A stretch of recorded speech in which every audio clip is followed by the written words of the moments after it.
Good morning and welcome to Order Up, the Final Order Cutoff Show, where we do things live, and sometimes I'll forget what day of the time, an hour, I don't know what I'm talking about. We're going to be talking about some amazing comics that are on FOC this Monday, June 15th, and I guarantee you it will flow far better than this opener because we have some amazing guests, a brilliant co-host who has been on a number of times, and you guys love and adore talking with us. So stay tuned for some brilliant comics and perhaps a huge number one item on our top 10.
Hi everyone, I'm Matthias Lewis, and I'm here to talk to you about FOC, or Final Order Cutoff. It is the last chance that we, the comic retailers, have to finalize our orders for comics releasing roughly 3 to 6 weeks out from the Mondays we finalize our orders. We deal with this every Monday, but this is important to you, the consumer, because it is the perfect time to reach out to your local comic shop if you want any specific or guaranteed items. If you want the Jim Lee or Dan Mora covers of Justice League Unlimited, reach out to your local comic shop and let us know. If you want the new issue of Lilo and Stitch, this is the perfect time to tell us. Because as long as you can get us the orders before Monday at 6 p.m. Pacific Standard Time, that will give your local comic shop retailer enough time to finalize that order, adding in whatever it is you want, so they can guarantee when it releases, we have a copy set aside waiting for you. So, always reach out to your local comic shop before 6 p.m. on Mondays with the comics you want. The sooner, the better, to guarantee they're waiting for you. All right, and today we are talking about the comics that are on FOC this Monday, June 15th, and I'm just having everything that messes things with live action, so let's remind everyone about the two great websites you can use to find all of the items that are on Final Order Cutoff each week. All right, so I'm going to have our wonderful producer, Kyle, bring on screen the number one website if you are a fan of all right, let's take a moment. I'm going to get this. All right, Matthias, deep breaths, centering thoughts, in and out. Should we just bring on your co-host and let them center you because they got that good energy, like I keep saying? I got this. We're doing it live. Let's do this. All right. So if you're a fan of Marvel, Distillery, IDW, Dark Horse, Boom Studios, Ignition Press, Kodansha, Square Enix, and so many other amazing publishers, brought to you by the number one biggest distributor of books in the world, Penguin Random House, you're going to want to check out prhcomics.com, this wonderful website currently on screen. And as you can see, they prioritize Final Order Cutoff, because right there at the bottom of our screen, it says FOC June 15th, 2026. And clicking that is going to bring you to this wonderful website where I normally like to have everything sorted titled A to Z to make it easy to see all the brilliant books they have on FOC. But if you're a fan of DC, Image Comics, Oni Press, Dynamite, and a lot of other smaller but great independent publishers, those are going to be handled by a wonderful distributor called Lunar. If you go to lunardistribution.com, you'll be brought to this wonderful website where you can scroll down a small bit to upcoming FOC. Make sure you're clicked on the right date, June 15th, and you can see all of their splendid offerings that are available if you finalize your orders before Monday at 6 p.m. With those two websites, you'll be able to see all of the incredible books that are on FOC and reach out to your local comic shop with a concise list of all the covers and items you want.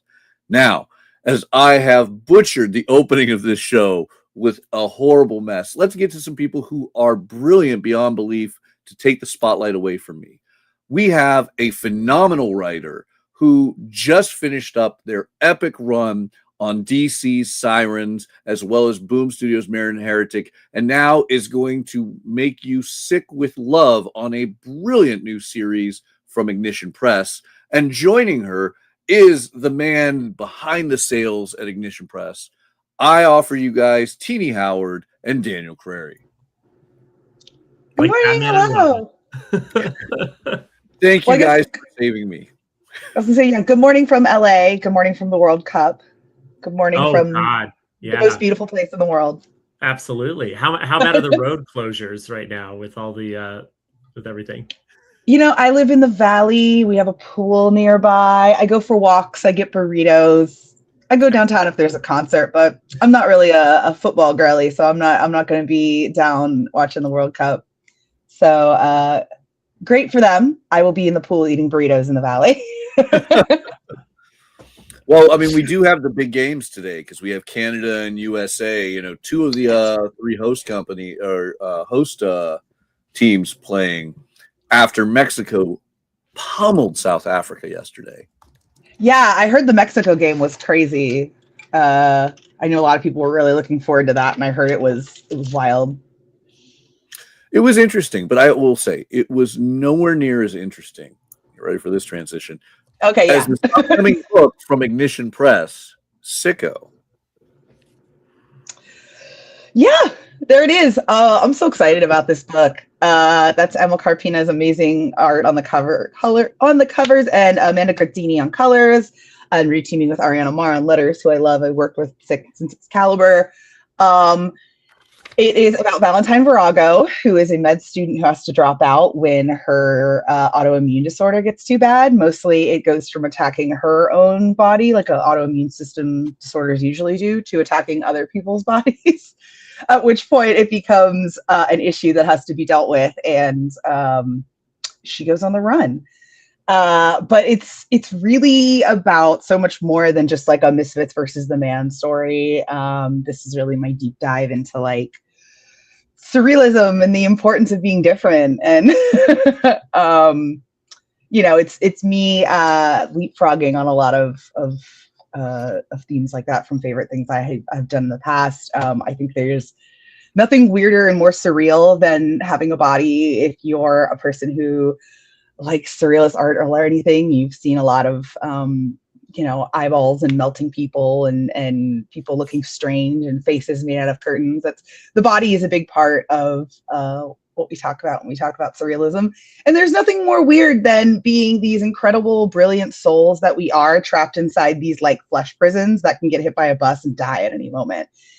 That's so unfair. So that's kind of what Sicko's about. Valentine goes on the run. You'll meet Jono, who's her nurse. Her well-meaning, very hot male nurse. And you'll meet an entire cast of characters that I don't want to get into yet, but Valentine's going to go on a little journey, and she's going to meet who we all want to meet, which is people like her. Let's see if she likes them. Let's see if they like her. Well, I'll say it's a very interesting topic because initially when I saw the covers, I'll be honest, I was a little turned off. I don't know that anybody wants to see boogers or blood or, things that make people sick and are signs of people being sick as an exciting thing. Some people, it could be their thing. But it was initially a little limiting to me. But once I opened up this book, the interior artwork is so beautiful. And the story is not only so surreal and amazing, in many ways it's relatable. Because your protagonist has something wrong with her and no one can tell her what it is.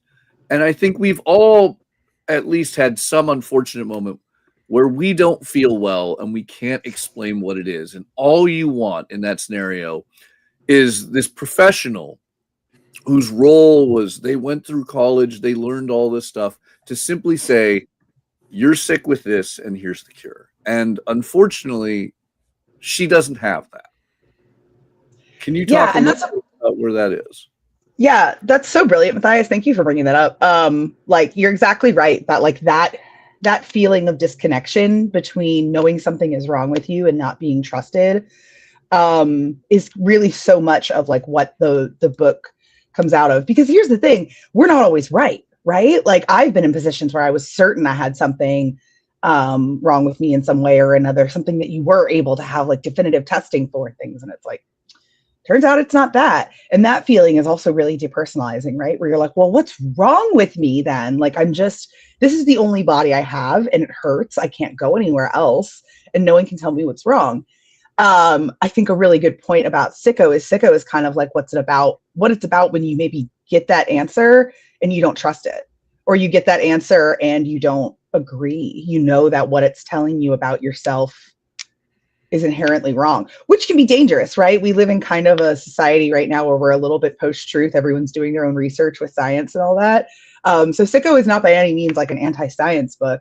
It's a pro-surrealism book. It's a book about like knowing that there's something inside of us that is different from the physical thing we're kept in, and trying to make your software run on your hardware. And yeah, and Valentine is someone who doesn't always trust the IT guys, as it were. No, absolutely. I mean, and it doesn't limit itself, though. This book has a little bit of everything. For hardcore geeks, there are some amazing references and strong opinions early on. There is science, there is surrealism, and there is even some things that, well, this book starts off and easily can be pitched sounding like a slice of life, it doesn't maintain that. No, I have a lot of fun in this book with really no spoilers, stepping on the gas. And just, like Stephen King is a favorite writer of just about everyone like me who writes genre and horror, right? Most of us love Stephen King. And he's written so much about writing, but there's one thing that I really liked where he talks about how like some stories come to you as a top down, like an epic, and then some stories come to you about like, this is a person and I'm going to put them in a situation. And like Sicko is the second kind of book where it was like, what if I spend time with this character in my head? What kind of story do I develop for her?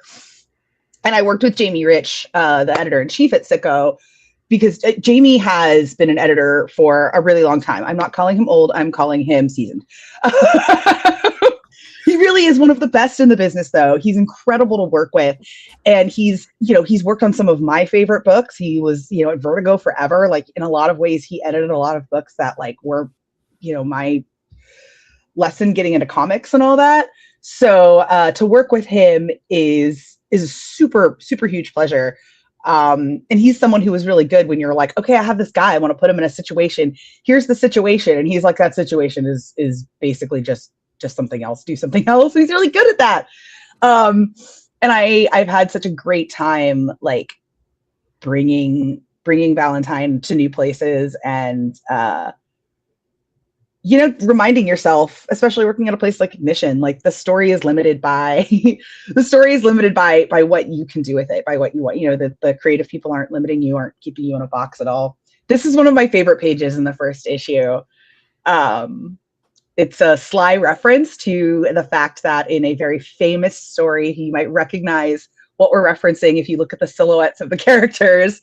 A famous story wherein our lead, it's Dragon Ball Z.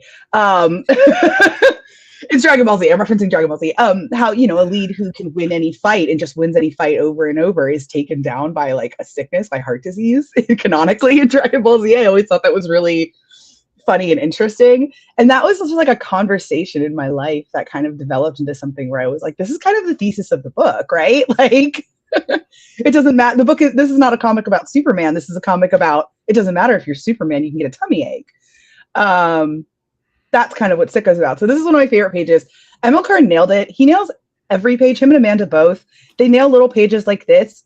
And then there are pages that are in issues 3, 4, and 5 that like I can't describe. Like, I don't even know how we're doing the storytelling, but like I'm literally able to write out the most things that are very difficult to write because they're like surreal. They're hard to name. They're hard to ascertain. And he still is able to like meet me in that nebulous creative space and make something beautiful. I love this page too. I love Valentine crying. She's a pretty tough chick. And so her crying really early on here is like, it's tough, you know, because I'll be honest, you don't see her cry like that much more. She's pretty mad in this book. And so this vulnerable moment of, you know, I've been there. Who, like, let's be real, who among us hasn't just like sobbed in a doctor's office? Like, I don't like this news. I don't like that you have nothing for me. I don't like that I still feel this way. I don't like that you're charging me out the wazoo for us Americans. Like, it's, you know, the financial aspect of it. Valentine lives in America. The financial aspect of that hits her too. You know, it's not Breaking Bad. That's not what the book's about, but it's definitely a factor in her having to leave med school. Like, med school is expensive. Life is expensive. So is being sick. It's been when everything is like, if you've ever been sick and you don't know what's making you feel worse, you can really easily spend a lot of money on, you know, even if it's something as silly as which pillow is going to make my neck feel better. Like, before you know it, you spent $200 on pillows and you feel the same. Maybe I'm just 40. This is 40-year-old talking. No, you're not wrong. I think the thing that I adore about this book and that I think is going to do really well is and I think people who stream on the Experience or eBay Live or whatnot can attest to this. There are a lot of people who are comics fans that are immunocompromised or chronically ill in some way. And that's not a kind of representation that we often see. And it's a pretty isolating experience. And I think this story grappling with that experience and turning it into, in essence, a superpower and creating this conflict as you're trying to, you know, reconcile with yourself and how you're feeling and what the future looks like, and the medical industrial complex coming down on you on all sides, I think is not only going to be extremely relatable to a lot of people, but dare I say, important. Like, it's such a taut first issue, Tini. Like, obviously I'm biased. I got to read this a while ago, but it ends so perfectly where we are, like you said, putting on the gas. We are off to the races.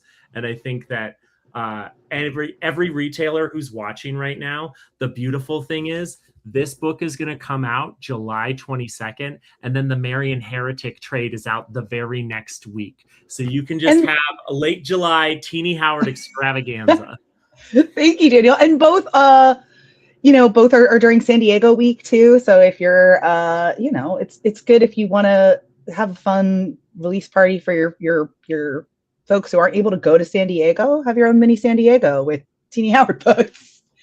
Thank you for saying that, Daniel. Yeah, I absolutely I'm someone who's dealt with various things my whole life. Bit of a coming out moment. I have obsessive compulsive disorder. I've had health focused obsessive compulsive disorder in my life. That's been a focus. If you've ever had OCD, you know that it's not always the same thing your whole life. It it can change themes. It can be scared of one thing for 5 years and then you get over that and you think you're better and it comes back and it's something else.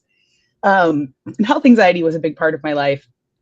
And Sicko is really, I think, any good character power, any good character thrust, be it, Marian's faith or Valentine's illness. I think these things come from a tension between like who we are and how we feel about it, kind of.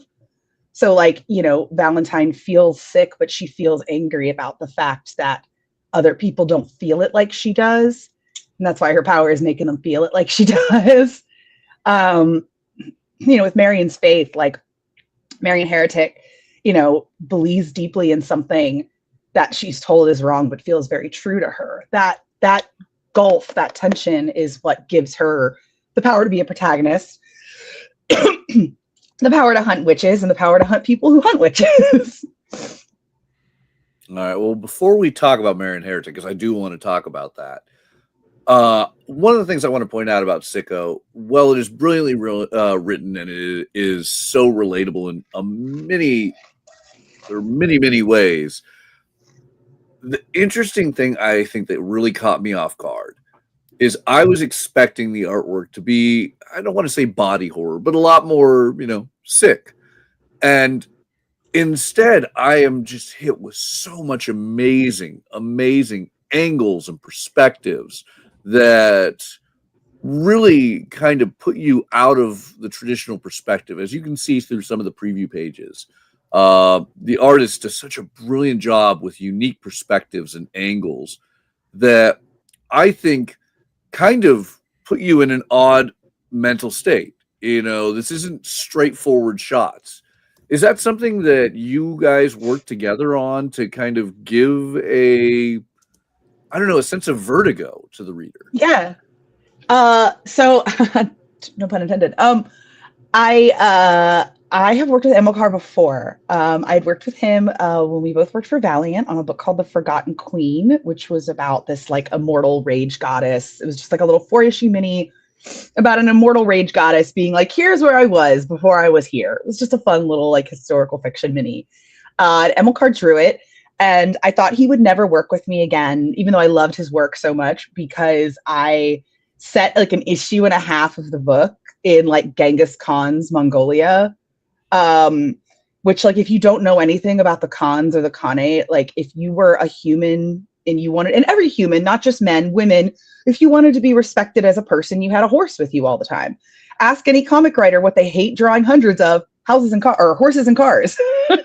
So it was like, great, I've made a society where literally any crowd shot is also a crowd of horses. And I was like, oh man, this guy's amazing. He's never going to work with me again.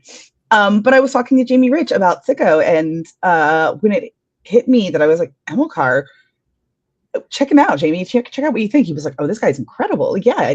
So I was kind of like unsure how I'd ever even thought of anyone else, because I was like, oh my God. And like, also when you do a creator-owned series with someone, it's nice to have like a little bit of like a history together before you like, make a new baby.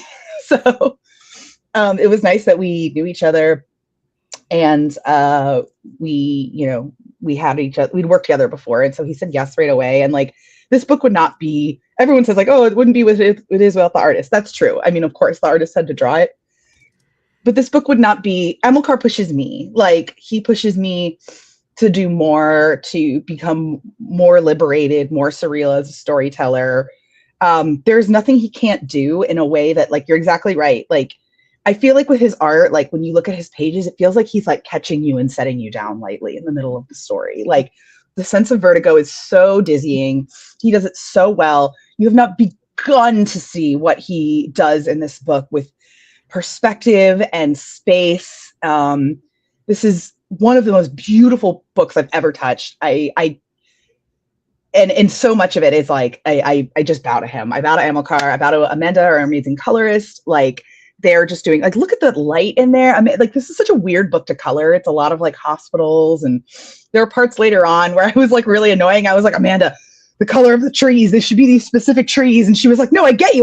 We have those here too in Brazil. Like, we like, it was just really, really incredible, like, to team up with them. And like, I mean, we're all just like, our email boxes every day are all just like loving on each other because everything is so beautiful, and surreal, like in the realest way. You have not read a comic like this in a long time, fans. I guarantee you. Like, Amilcar's art is like, okay, I'm gonna say something that's gonna sound really, really like I'm gassing myself up, but I'm gassing Amilcar.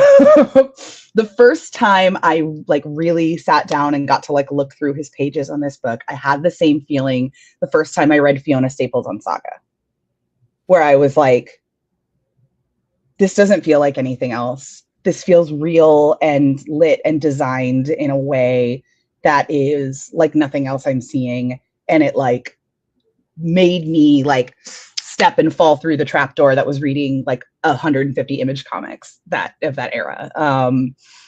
If Sicko can be that for you, I would love that. But yeah, like, I mean, for me, like when I look at Amilcar and Amanda's art, that's the feeling I have, where I'm just like, this is so light and breathy and surreal in an incredibly grounded way, and like able to marry the most fantastic things you've ever seen with like real gut punch realism. And we have beautiful gross variants. They are gross. I'm sorry they're gross, everyone. I like gross stuff. I like that, like I said, the tension between a thing and how you feel about it. I like making people uncomfortable. The tension between that's gross and seeing it, that's good to me. I'm sorry if you don't like it. The discomfort tension in this book that I find absolutely fascinating is the perspective that Almakar has captured. So many of this, like if it was film, you'd say, oh, they shot this with a fisheye lens, right? Because walls are curving. There's the vanishing point isn't quite there. Like this page right here where she's looking outside, you can track the line. Yeah, right there. Track the line of the windows and the door frame, right? Look at how it's not right, and it's just off-putting enough, and it brings you just enough off balance that as a reader, and because it's not happening all the time, it comes in and out. It gives you that sense of unease. It makes you feel a little bit sick. It's like an old Tim Burton. Like old Tim Burton movies, he would like make all the doors and windows off kilter, and it was just like. A little dizzying. Yeah, there are so many moments in this book where I'm like, I've never read a comic that I felt like had a moving Jaws push-pull shot, but Amilcar somehow does it. Yeah. I mean, that bottom panel is a reverse fisheye. Well, you have the fisheye in the upper left-hand panel. I mean, it is amazing to see these. I wouldn't know how to go about this in film. And like there are so many things like I asked specifically that Amanda nailed, where I was like, she's inside of a convenience store on a bright, hot day, which I feel like is a really specific kind of lighting. Like when you go into a convenience store and it's so hot out that they've turned the lights off to conserve power. And like, it's just like cold and dark in there, but outside the world is like super bright. It made me think of like No Country for Old Men or the Stand miniseries where like he rolls up early on. Like, I don't know, it's just that vibe. Like, of course, I love The Stand. I'm writing a book about sick people. So I've already talked about Stephen King and sick people. I might as well segue to The Stand. But yeah, that whole feeling Amanda creates of like the hospital lighting and the convenience store lighting. And then there's another location we spend a lot of time in later on that is completely different. But again, like, we are all so in sync here. This team is just so in lockstep. Lockstep sounds wrong. Lockstep sounds fascist, which is the opposite of surrealism. So like, less lockstep. We're interpretive dancing. Yeah. I think interpretive dancing is the definition of this book. Like it changes so many times in just the first issue. So I want to reiterate again. This book takes place in multiple timelines. It takes place through a large array, I feel, of even genres and concepts and art perspectives. So, to reiterate, for anyone who's just joining us, Tini, can you tell us what is the story Valentine is going through? The story of Sicko, Valentine Virago, is she's a med student with an autoimmune disorder, so that's just getting worse. So she has to drop out of school, and her autoimmune disorder gets so bad that it stops attacking her and starts attacking other people, which means something has to be done about her. So she does not want to be a prisoner simply because of who she is and what is coming out of her face. So she goes on the run. And she brings someone with her. I don't want to spoil the first issue, but she goes on the run and she becomes a fugitive from health, a fugitive from her doctors, on the run. You know, like I said, I love books like A Stand. There are so many references in this book to like Outbreak and The Hot Zone. Like, I clearly grew up loving that stuff. But yeah, the Sicko is about a woman with an autoimmune disease on the run from the people that want to stop her, and because she doesn't trust that they want to heal her, she trusts that they want to stop her, which is something different. That's the pitch right there. I love it. And again, I mean, you said it, this is so filled with like pop culture references too, that while I'm absolutely amazed in the brilliant storytelling and the stunning artwork, I love that there's little moments like that Dragon Ball, piece where I'm just like, wow, I would have never guessed this is where it's going, and I love this so much for it. Oh yeah, the book is funny too. Like we're dealing with like messed up stuff, but it's dark humor. I would say there's dark humor all over this. Valentine might have the darkest sense of humor of any character I've ever written, unless you count us as writing ourselves, which I don't choose my influences; they just find me. yeah, she's super dark humor. So there's a lot of that in the book. But I think that's part of being sick, right? I think most people in the chronic illness community have a pretty dark sense of humor. Like most of us, most people who have been, sick and dealt with stuff are it's like we all have days where we wake up and it's like, how are you? And it's like dying, but whatever. Like how are you? Oh, can't move without pain. Want to go get ice cream? Like it's just, whatever. So Valentine has that, and I don't know, that feels like good representation for folks to have someone who's like, you don't have to be noble about being sick. You can just be pissed about it. You can be angry about it. You can be mean and attack people because you're defending your own body, which is another timely thing. So Tini, this kind of pitch and your ability to speak to story is well known at this point. Everybody knows you can talk about your work very well. It's one of my favorite things about you as a salesman. When we announced this book at Comics Pro and you talked about this from the stage, I think you actually gained the first true blue outside of Ignition Sicko fan right there instantly.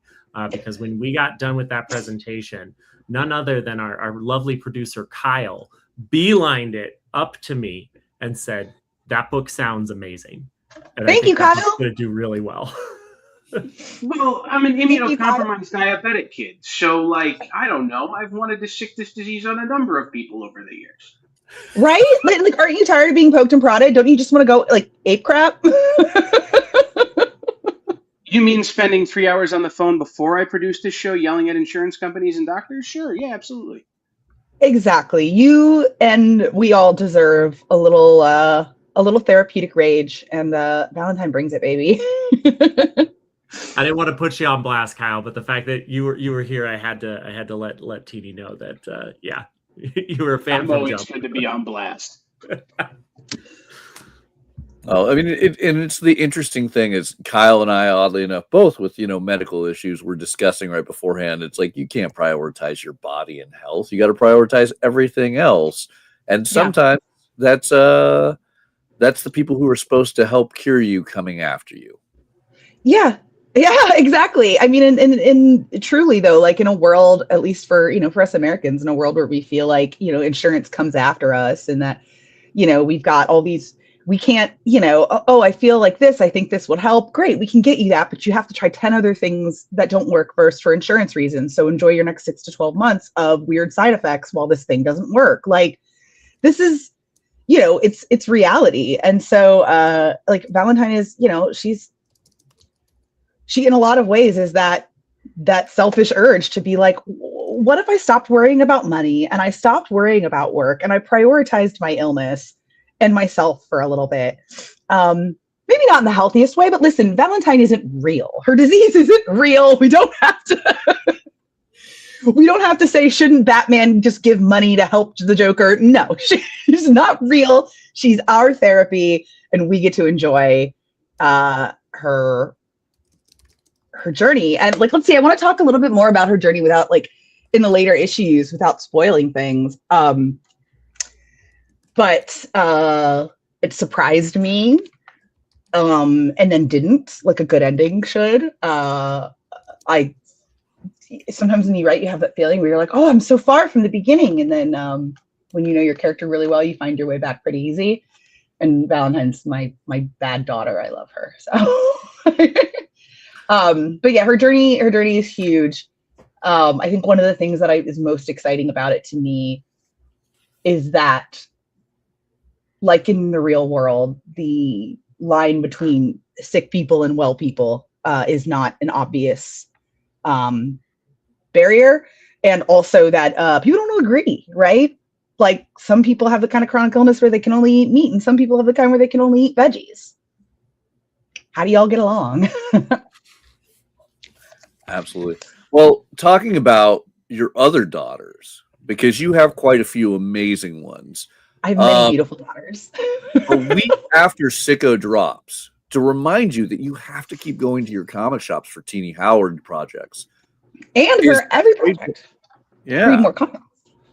It is true. I mean, you should just go to your comic shop every week, if not every day. But a week after Sicko, The first thing we ever had the chance to interview you about here on Order Up is getting a trade paperback. If for any reason you didn't watch that episode and order every single issue of Marian Heretic, now is your chance. Hitting July 28th is the trade paperback for Marian Heretic. Can you talk about this brilliant masterpiece? Thank you. Well, first of all, I want to say a lot of you did order Marian Heretic. Thank you for that. It did really well. And I was very happy that everyone got to see it because I was really, really proud of it.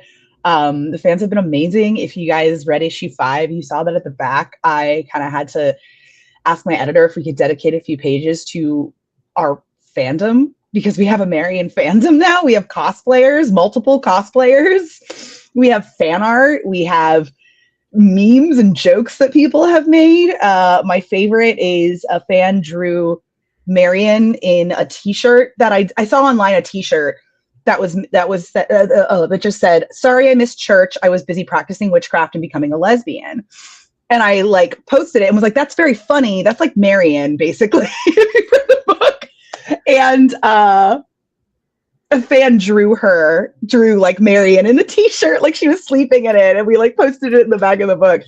So it was like incredible to see the response. So thank you everyone that ordered and got that book into people's hands and picked it up for yourselves. Anyway, Marian Heretic is the story of a nun who hunts witches, and one day she realizes she's more like the witches than she is like the people at the church she attends. The church is called the Holy Father Church. They're a fictional church of bad guys who make Marian hunt witches because they believe that she's a heretic. She worships the Virgin Mary as a goddess, which is a heresy that actually goes all the way back to like the 4th century AD. There's history there of like small cults worshiping this and getting basically stomped out. So Marian's first 5 issues are the story of her finding herself and liberating herself from the church and allying herself with, or trying to find someone to ally herself with who she can trust. Because she's just come from a position of incredibly low trust and she's entering a place where it's a really high trust environment, and that's really hard for her. The book is super bloody and sexy and fun. Joe Jarrow draws it and does an absolutely incredible job. Walter Baiamonte colors it, and everything looks like Castlevania goodness because he's incredible. And after our first 5 issues, we are really lucky that we get to do more. I know at least I can say that Marian will be showing up in Hello Darkness 25 in September if you're a Boom person. Well, now you heard it first there because I was told not to say that. Wait, really? Yeah. You told me I could say that. Okay, never mind. I didn't say that.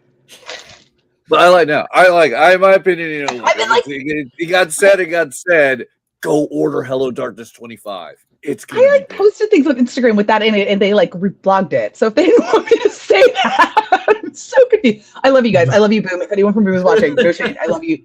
I love you guys all genuinely, and I'm really sorry. Anyway, order Hello Darkness 25. I think it's going to be really good. Some really cool nuns I know are going to be in it. I won't talk about the artist or anything like that yet, though. We do have an amazing artist. Joe is taking a little break. And we have an amazing artist who is someone I had really wanted to work with. But I won't tell you that. I won't spoil that. That part you'll have to wait for 1 week when these amazing solicits come up announcing where we'll see Marian Heretic next. We don't know. We clearly didn't just hear it. You've heard nothing. Yeah. I'm worried I'm going to get yelled at. Hot witch girlfriend. Comments right now is the head of sales from. Oh no! I'm so sorry. Yeah. No, it's okay. If you want to throw me under the bus, but that's fine. There's your hey Rich Johnson, if you're watching. Ignition Press spoils Boom Hello Darkness. Yeah, go ahead. It's fine. I'm so sorry. I didn't say that. It's okay. Yeah. So on a fun side note, really quickly, because this is the thing I screwed up and didn't have in the deck on, our wonderful interiors for Marian Heretic. As Tini pointed out, the fans obviously are huge on this, and they are. And I love that because I loved the fans that came month after month into my store to pick up Marian Heretic.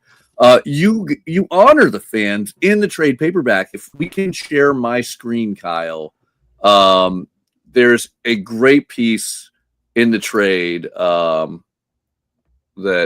we'll get the cameras shifted in a second, and you can see.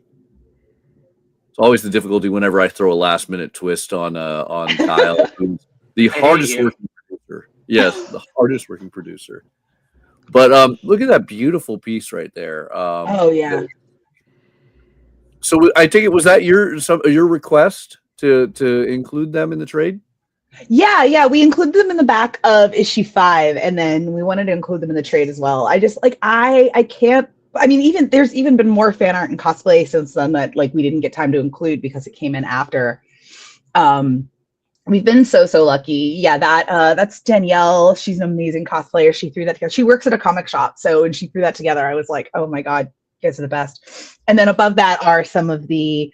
I believe it's Boom's publisher and some friends, I believe, at the Satanic Temple in Salem, Massachusetts. They all dressed up as nuns and took pictures.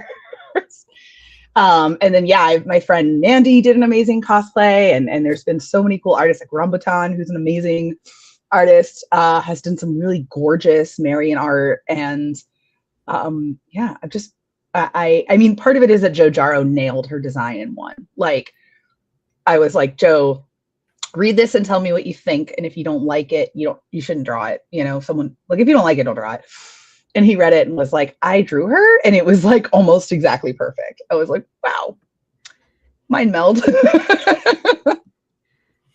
I absolutely adore it. And then, I mean, we're going to get more cosplayers soon because, as Boom has officially said in the comments now, Dan as payment has to cosplay Marion. Yay! I will send you my measurements. You handle. You've already got that beautiful long hair. We'll let her down. Let the bun free. We'll let it all go. Right. I'm waiting to see Daniel get fed one of those. Yes, and forever. I'll send you my measurements. You get me the habit. I will. We'll bring absolutely do that. Some Nilla wafers to San Diego. So. Yeah. Perfect. Yeah, no, Marion has been a blast. It's so much fun to write. It was really me trying to get back to the roots of a comic where the character on the cover, the name of the comic, it's the cool character on the cover, and in every issue they do cool shit. That was what I wanted to get back to. And then it's also internally this, treatise on faith, whatever. But every good comic is, right? Every good comic is both Batman looking amazing, punching someone into dust, and also making commentary on crime or wealth or city life or whatever. Or the good stories come out of real tension, we feel. And faith is a big one for a lot of people. Wanting to be faithful, but feeling misled by the institutions that taught us that faith. It's a huge thing in our modern world. A lot of us feel adrift spiritually because we don't trust some of the institutions or the people or the ways in which we found spirituality maybe when we were young. And we kind of go through this second act as an adult where we redefine spirituality for ourselves. Marion is that, with stabbing. I feel, Tini, that you are the people's writer against institutions that fail us as the people. That did kind of happen, didn't it? That did kind of happen. What can I say? I write from my heart. Well, let's talk about the academic paper that is liberation theory through the lens of Tini Howard's work. That'll be the next Eisner Award for best analysis of sequential art. That's what we need. All right. Let's talk about something where you changed the script incredibly.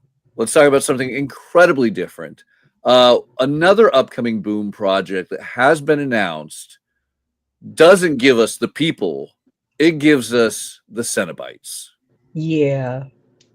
Can you talk about the Resurrections? Yeah. So I am so honored to be part of this initiative from Boom. It's just, as a person who likes writing weird, disgusting, uncomfortable stuff, Clive Barker's the GOAT, right? So being asked to be a part of this was such an honor for me. I love Hellraiser. And, being asked to take on the only obviously female Cenobite in the original mythos She appears in the book and everything, was really, really special.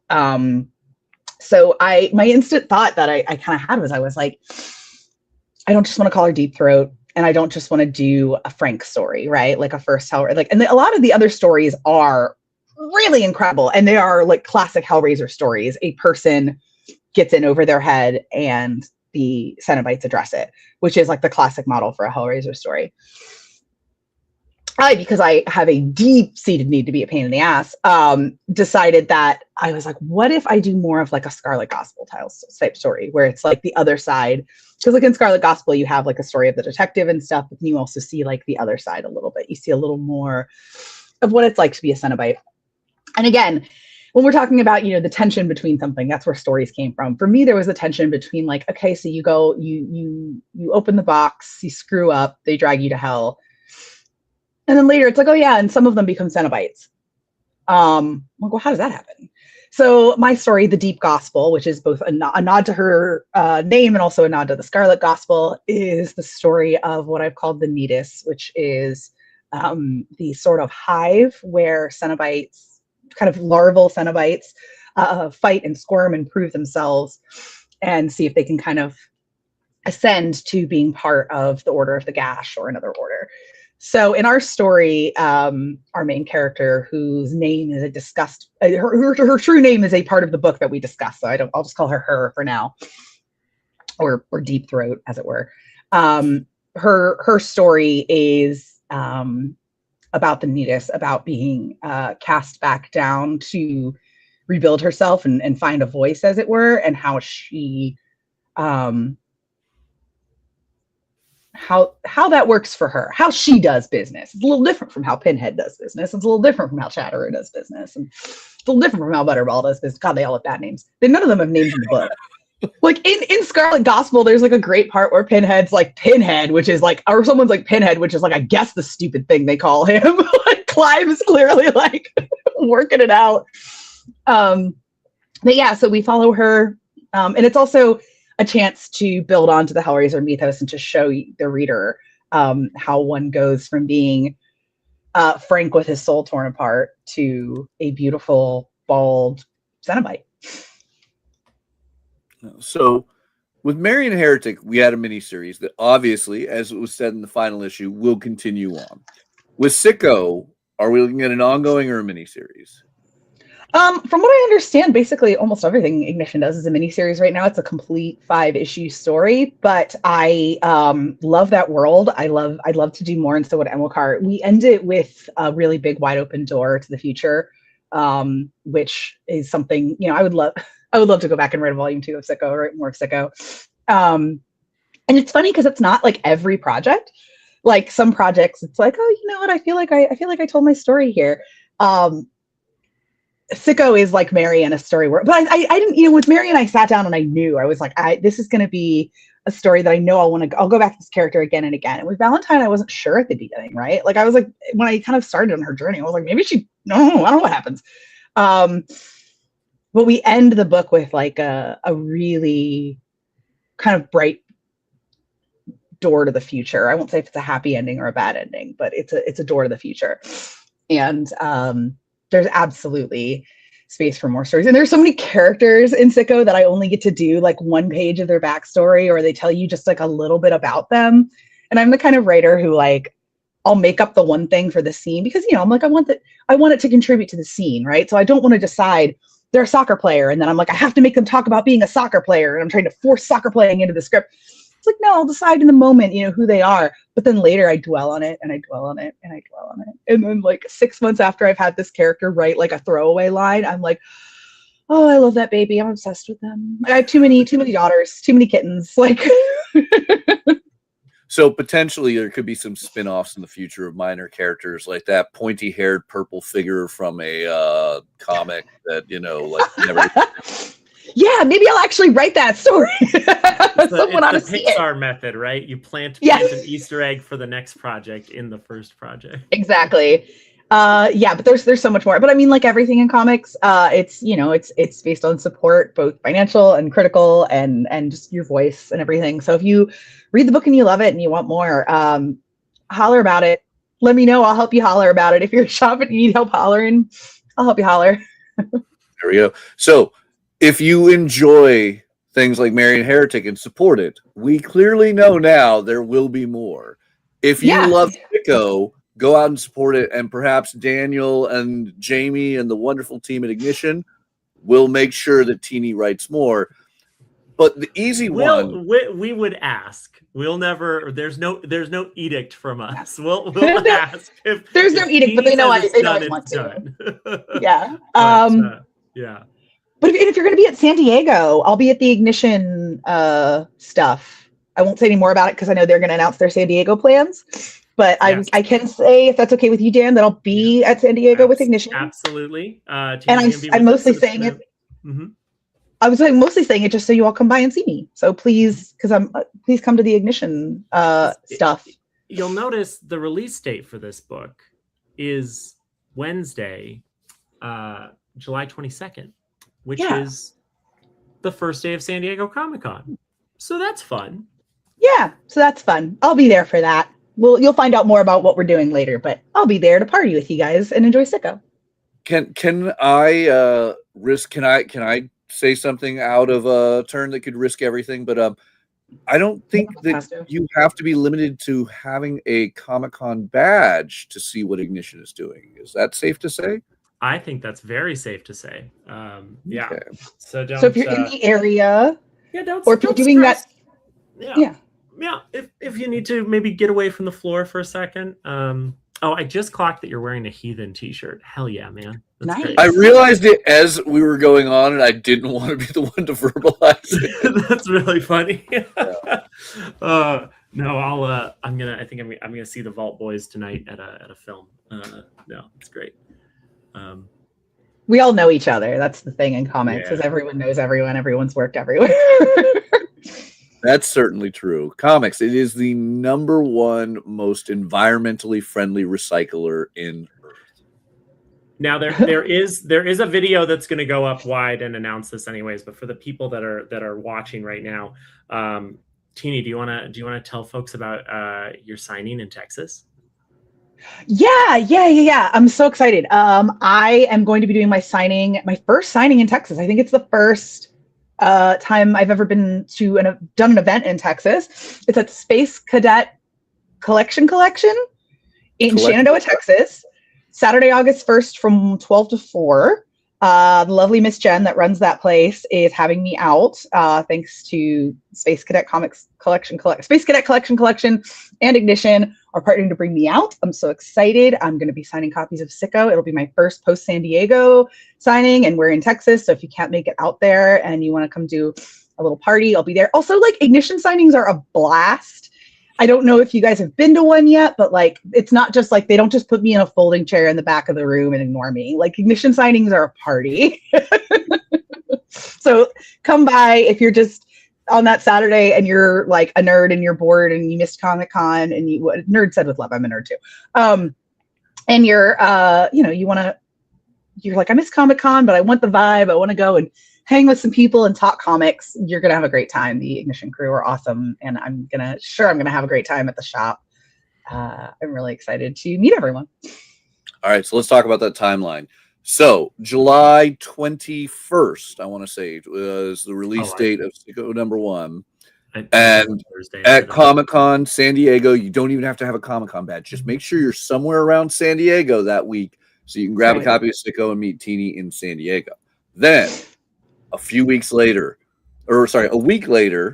you can grab the trade paperback of Marion Heretic wherever you get your awesome comics. Hopefully your local comic shop knows, because you're going to tell them you need that trade that week.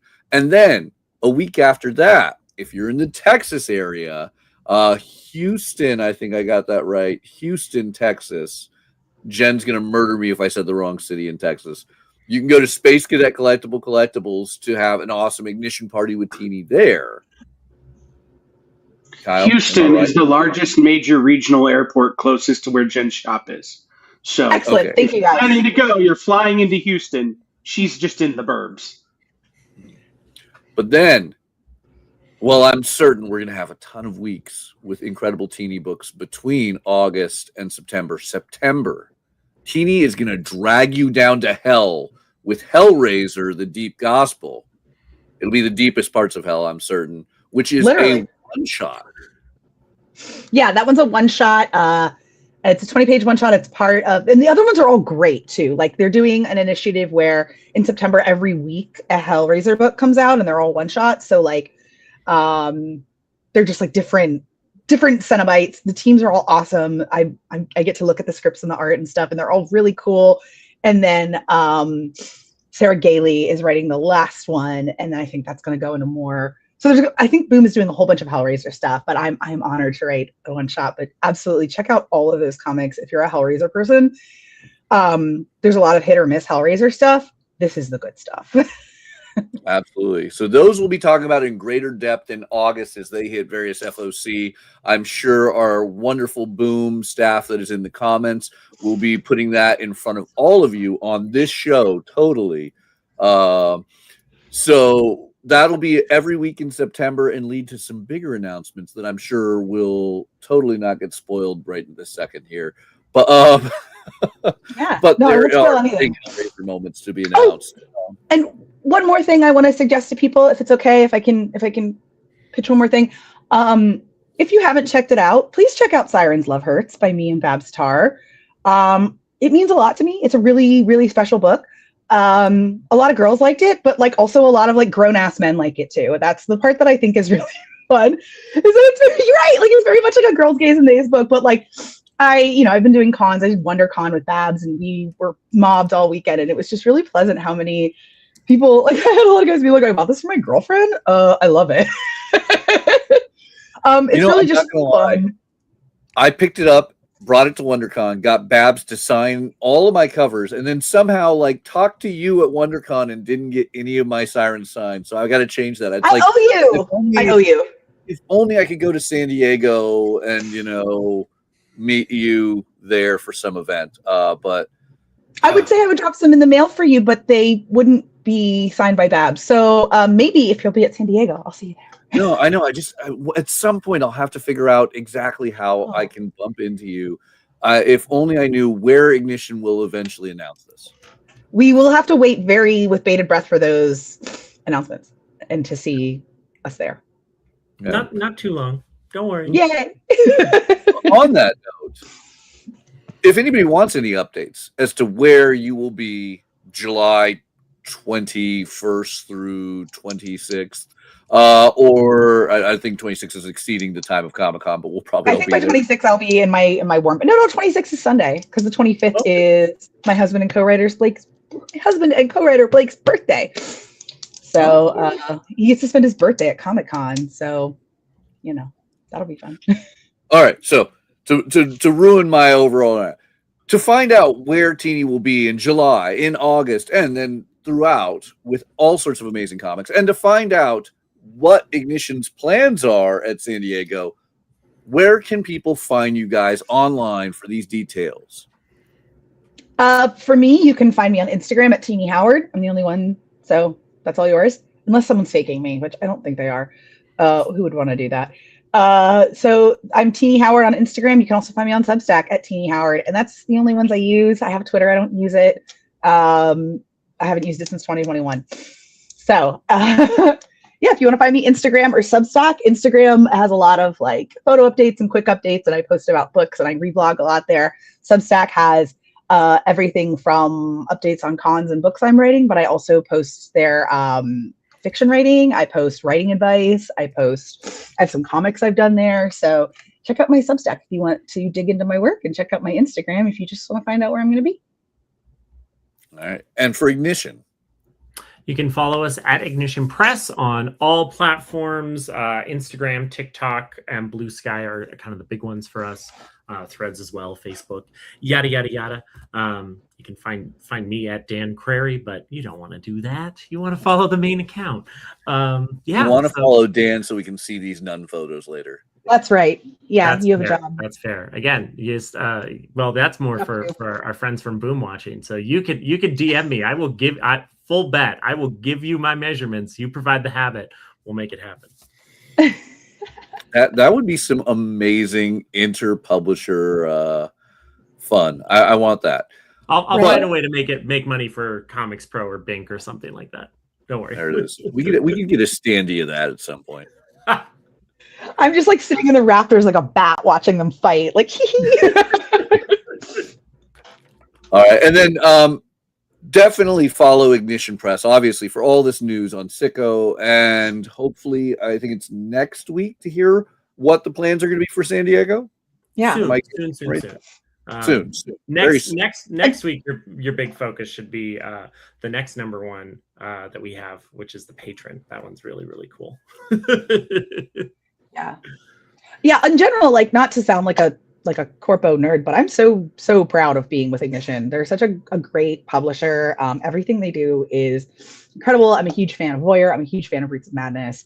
I'm a huge fan of Showdown. I love the books they're putting out. I love working with them. They really care about comics, and they're really good at helping you love their stuff. They make it easy to love their books. So if you aren't really familiar with Ignition books yet, or you haven't really been sure where to hop in with Sicko, or don't wait and hop in with any of their books right now, because they're just they're great, and they're really good with retailers too. So for you retailer pals watching, if you haven't talked to them yet, they're great. They want to love you.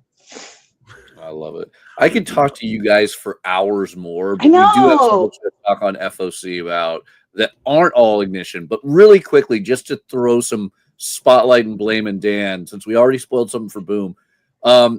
You bring up Roots of Madness, and I know that there happens to be an Eisner-nominated special guest of San Diego Comic-Con that wrote Roots of Madness. Can we bluntly say that she might be at some Ignition-related event? Oh, absolutely. Yeah, Stephanie Williams will be at our Ignition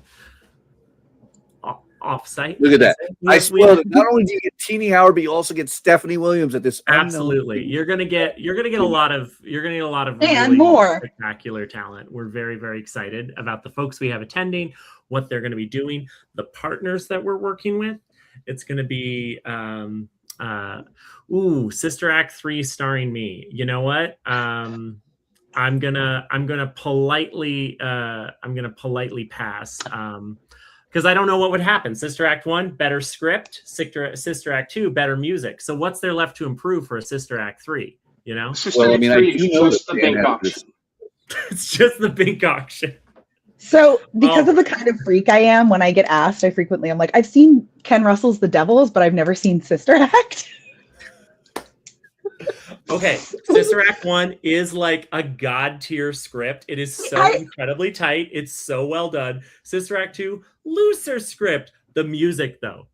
At this point, I feel like because I've never seen it, I need to do a live stream where I watch it for charity or something, where I raise money for a cause. I would support me by being like, okay, watch me watch Sister Act for the first time. A person who writes books about nuns but has never seen Sister Act. I think it's because I grew up legitimately Catholic, and they were like, nuns don't do that. And I was like, okay. Okay, Sister Act 2, though, has a young Lauryn Hill in it, and it is a religious experience. Yeah, it's Sister Act 2, she goes to a school, and she's at a school, so she's got all these young kids. And yeah, young Lauryn Hill. It's hard to get Lauryn Hill to sing sometimes. Yeah, I love her much. No, she doesn't sing. She sangs. She. Oh my God, Tini. I'm gonna find you on Venmo, and I'm just gonna send you money and be like, buy both of these films right now.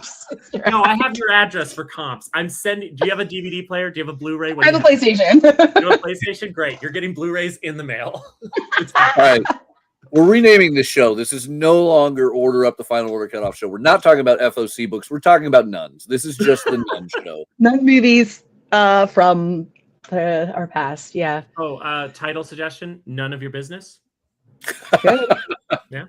Cool. Kyle, I've got one. Convention news. Convention.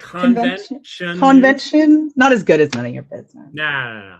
There's no bad. Better in writing than it is out loud. Some puns are that way.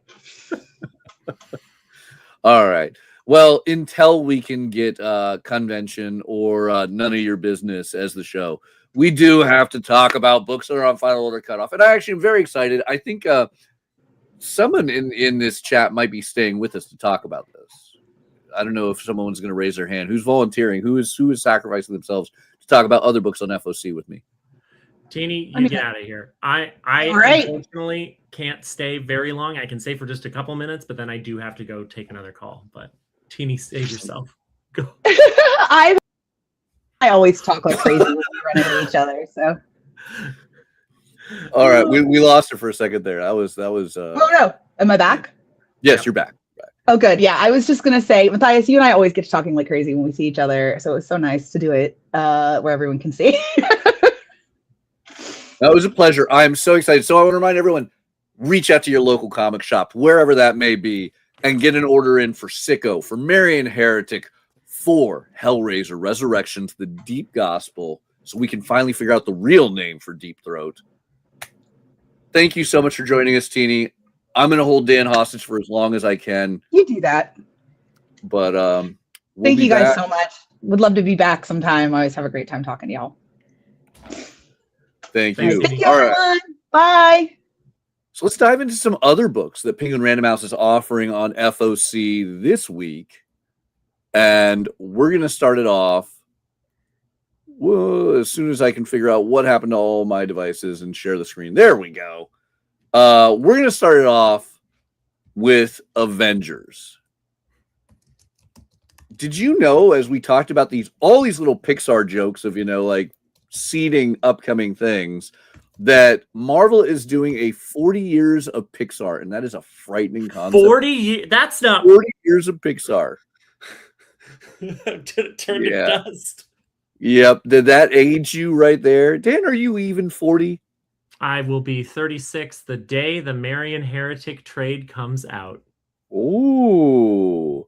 So we're going to do some early birthday celebrations at Comic-Con. But yeah, 40 years of Pixar, and of all the things to get a cover on, it's Avengers Armageddon.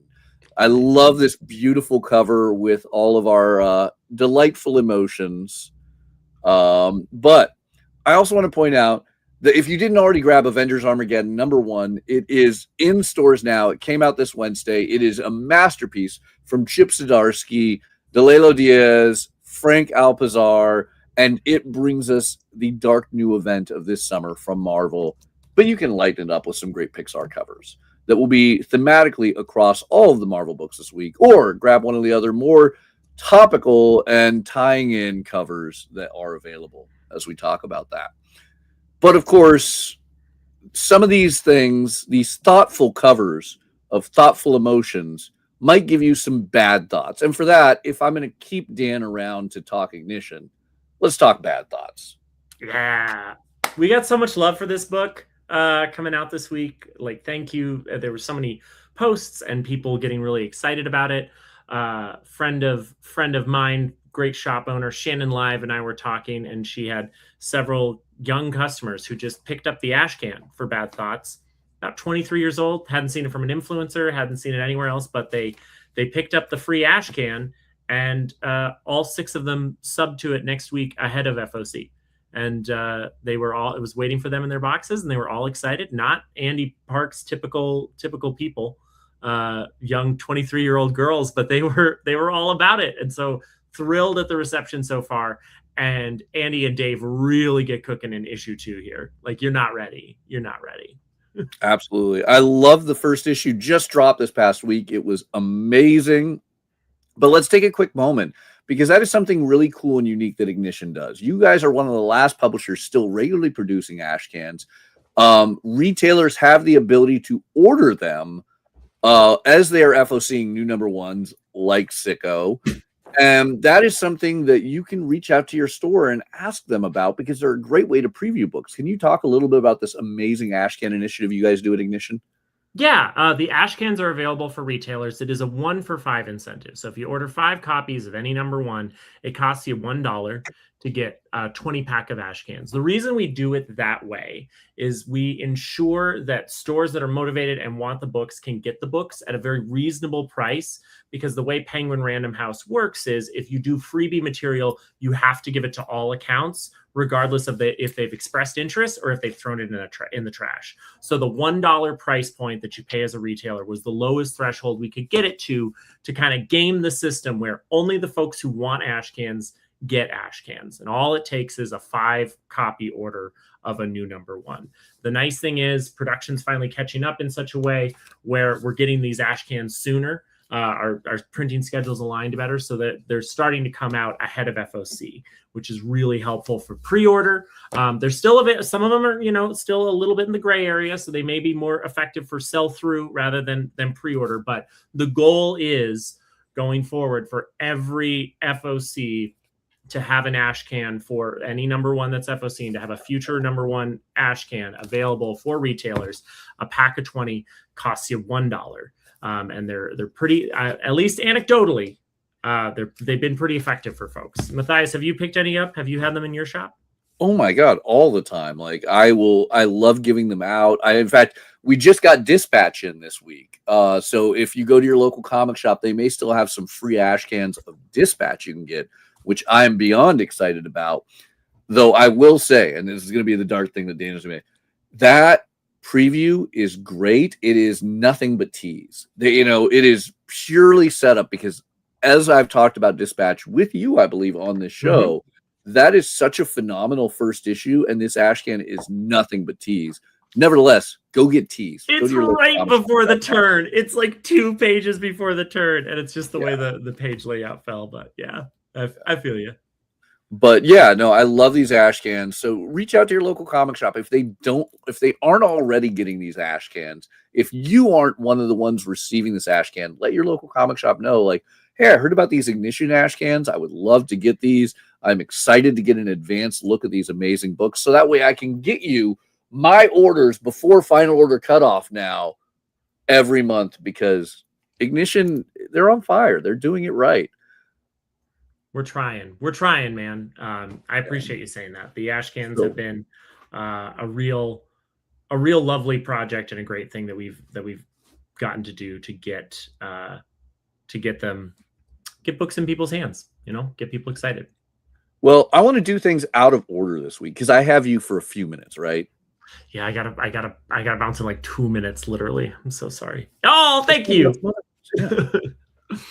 Yeah. Keeping the Bloodland train going, baby. This is an ongoing. I didn't want to correct Tini, but we do currently have 3 ongoing titles. We got Bloodland, we got The Beauty, and we just FOC'd Minotaur, which is going, I'll say it here for you, at least 18 issues on Minotaur. So yeah, big commitment there. I'm very This is why you watch the show. All sorts of spoilers they're not supposed to say. I know. We're just, Matthias, you take advantage of the fact that we're friends outside of this. So I'll just tell you anything, and you know that. All right. So tell me about Bloodland, and then everyone else can overhear it. Absolutely. Bloodland, also from B. Claymore, the writer of Dispatched, is about a future where a failing U.S. president is losing his grip on power and makes a deal with a cabal of vampires to help stabilize and bring order to the United States. And so it is a fascist deal with the devil, and we follow a myriad of characters through a couple different key adventure points. There's sort of our political plot happening in DC. There's a woman who loses her child and rescues another baby from a very, very bad situation with vampires, and is now going on a quest across the country. There's a bunch of art school students who have started a resistance commune type setup and are going around killing vampires. It has the flavor of The Last of Us, or especially a Station 11, with a little more Walking Dead action, but it's not post-apocalyptic, it's not pre-apocalyptic, but it's approaching apocalypse. Like we're nearing apocalypse. It's apocalypse adjacent, but it's been an absolute blast to see B. Claymore really stretch his legs on this one and come back to comics in such a great way. And Mac Chater's art on this is just unbelievable. He's doing such a great job with character expression and action. It really moves. All right. And you mentioned, though, that there are ongoings from Ignition. One of them is on FOC this week. The Beauty, number 7. Yeah, we're keeping things going. We're into our second full arc of the new edition of The Beauty, the new ongoing series. So to scratch that itch post the smash hit TV show on Hulu. We have this phenomenal series that is ongoing from the original creators, Jeremy Hahn and Jason A. Hurley, with a tremendous array of covers and really, really excellent art on the interior of this. But yeah, Jeremy's been doing all the A covers there. You can see them down below. Nice cohesive batch there. But yeah, it's a wild book. It's so much fun. If you enjoyed the TV show, if you enjoyed the original series, it's more of the same, but taking it in a brand new direction. New characters added, higher stakes. It's such a globe-trotting adventure. It goes everywhere, and I really like that about the book. Indeed. Yeah. All right. I can hear everything Kyle is typing at me right now, by the way. But other great ones from Ignition on FOC. Obviously, Sicko. We didn't get to see this cover enough while we were talking with Tini, and I just have to show that beautiful, beautiful Juliet. Neka, is that how I would pronounce her last name? Yes. Yeah, that is a beyond beautiful cover. I love. Before I lose you, is there any other ones you want to talk about on FOC this week? I think, for this week on FOC, I'm really thrilled that we have such a strong showing in Sicko. You hit all of our books, obviously. Sicko #1, Bad Thoughts #2, Bloodland #5, and The Beauty #7. I'm really, really pleased with how things are going for Sicko. So please, if it sounds interesting at all, throw in that pre-order. Call your shop if you are a shop owner. I am promising you, I'm not going to say Marion Heretic level, fervor. I can't predict that. You can't predict that. We don't know until it gets in people's hands. But Tini's cooking with gas on this one. Please don't sleep on Sicko. I think you're really, really going to enjoy it. And remember, if you're a retailer, the first 3 issues are returnable. So you know how Tini's done in the past, last couple books. I think it's worth the investment on this one. Absolutely. I mean, and all the reason to reach out to your store and get these orders, because you're not going to know, but I'm sure someone in the comments knows that Marion Heretic went to multiple printings. Do you really want to miss out on the first printing? Do you want to not have the hot new #1 first printing amazing cover in your collection? Reach out to your local comic shop, get ahead of it. Get a Sicko #1. Choose which cover you want. There's some beautiful covers. There's an amazing incentive cover. And make sure your local comic shop is ordering enough to hit that incentive so you can request it. It's probably not going to be a cover price item, but you can talk to them, figure out the price. And it's amazing. This book has multiple issues that you can look at right now and order in advance. Don't wait for the second printing, because Ignition books do go to later printings. Daniel can tell you. Yeah, it happens, always available. Happens a lot, but we try to overprint, but we can't always keep up with demand, so we got to go back to press. But I couldn't have said it better myself, Matthias. Thanks for having me. I got a jet, but we'll see you again very, very soon. I promise. Absolutely, I love it. Thank you so much for joining us as always, Daniel. And let's talk about some other books that are on FOC, because we have a World Cup. In fact, right after this show ends today is the Canadian game of the World Cup. So let's talk about one of the greatest sports ever, football, with Blue Lock, one of the greatest football mangas to ever be produced. Like, have we got you on this, Kyle? I feel every guest I've ever had, every co-host I've ever had is obsessed with Blue Lock. Have you locked in on this yet, Kyle? Yeah, Blue Lock is great. Blue Lock has been great for a long time, but I couldn't care less about the World Cup. So it's one of those. I like Blue Lock. Listen, if you watch Ted Lasso, you don't have to like soccer.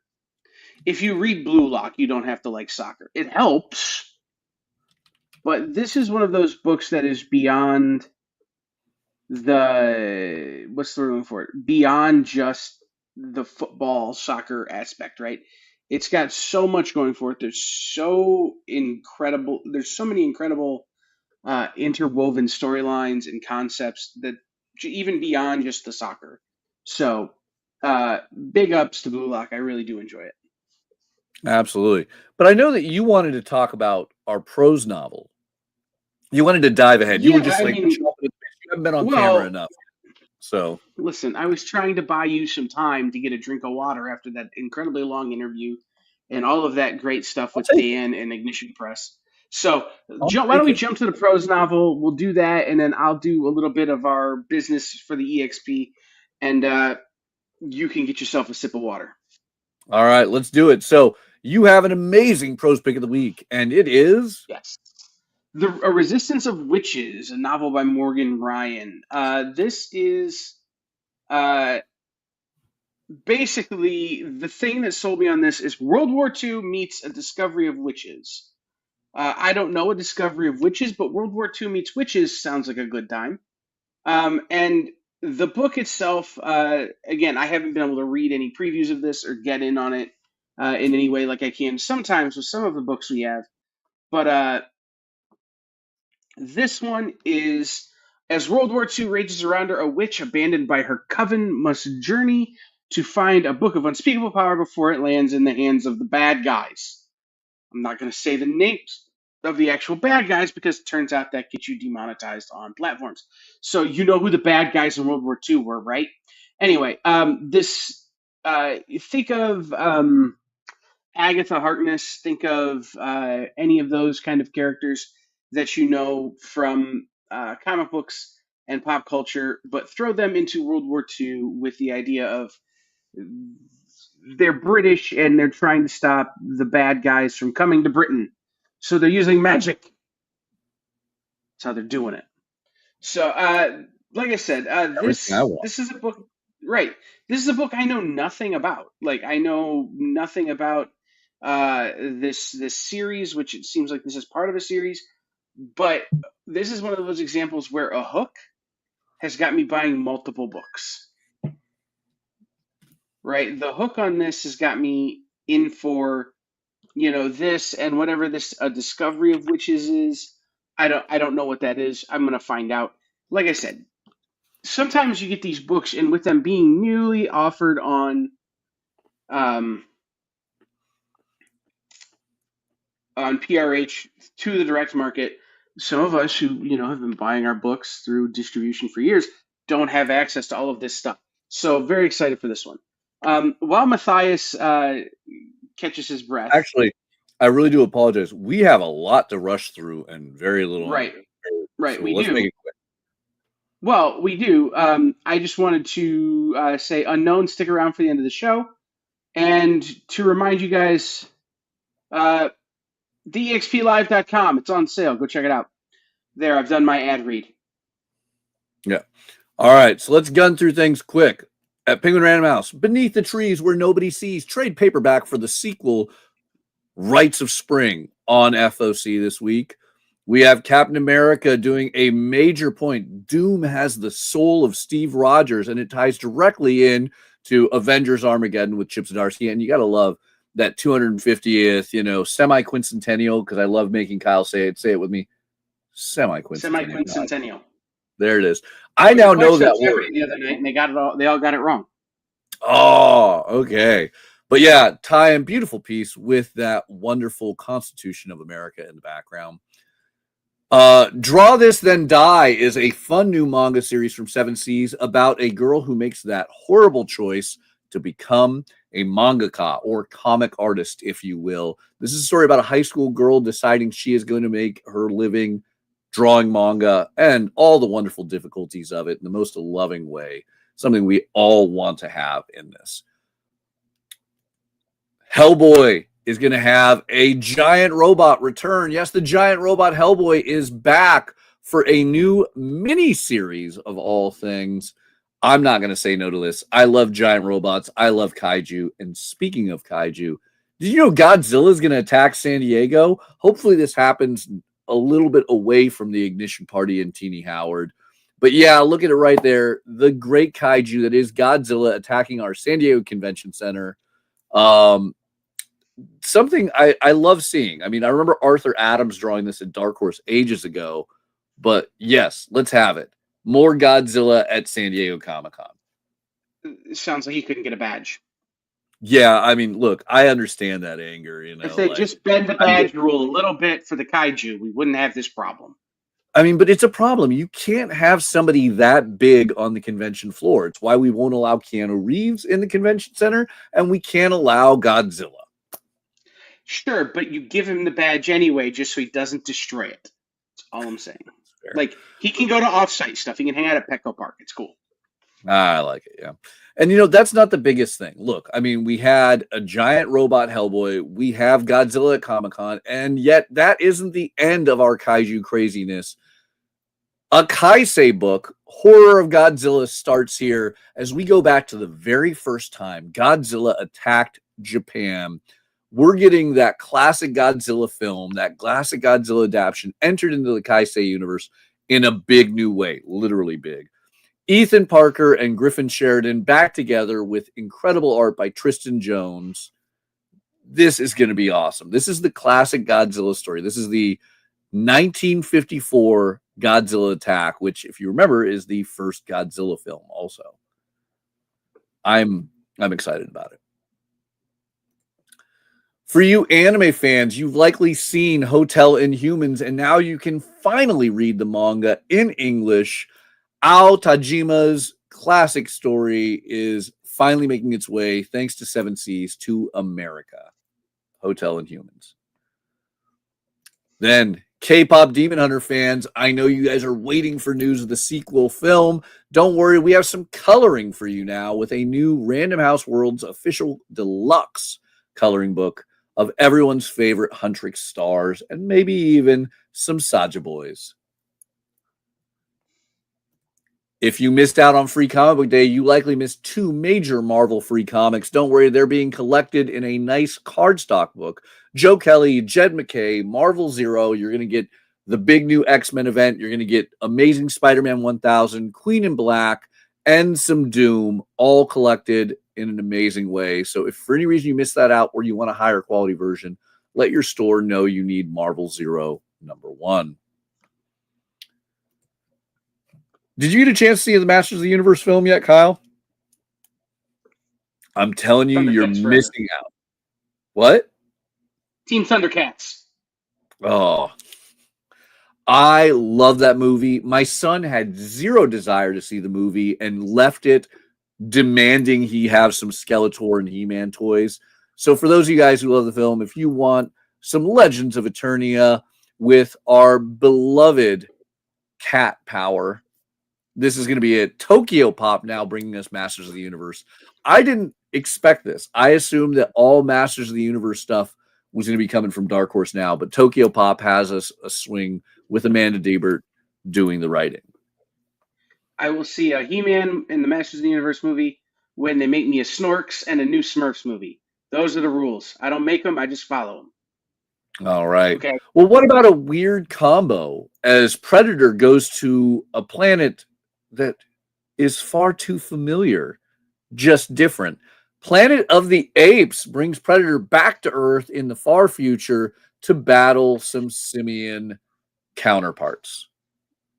I don't know if any words I said made sense. Make this a movie. Yes. I'm all for it. Greg Pak is bringing us Predator versus Planet of the Apes, and this is the most excited I've ever been about a Planet of the Apes book, and I adored Planet of the Apes versus Green Lantern. So here we have it. Some fun, sexy artwork in Punk's Triangle Stitch, a new manga from Yuo Okita coming out from Seven Seas. It is punk rock as can be.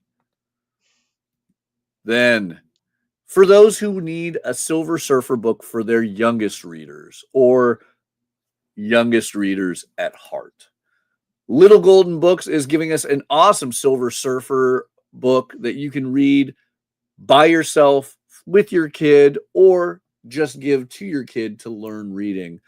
I am hyped on this because I know that we had some, kickback from a few of my customers about everything being Shala Ball after the Fantastic Four movie. This is our classic Norrin Rad Silver Surfer that can be given to anyone.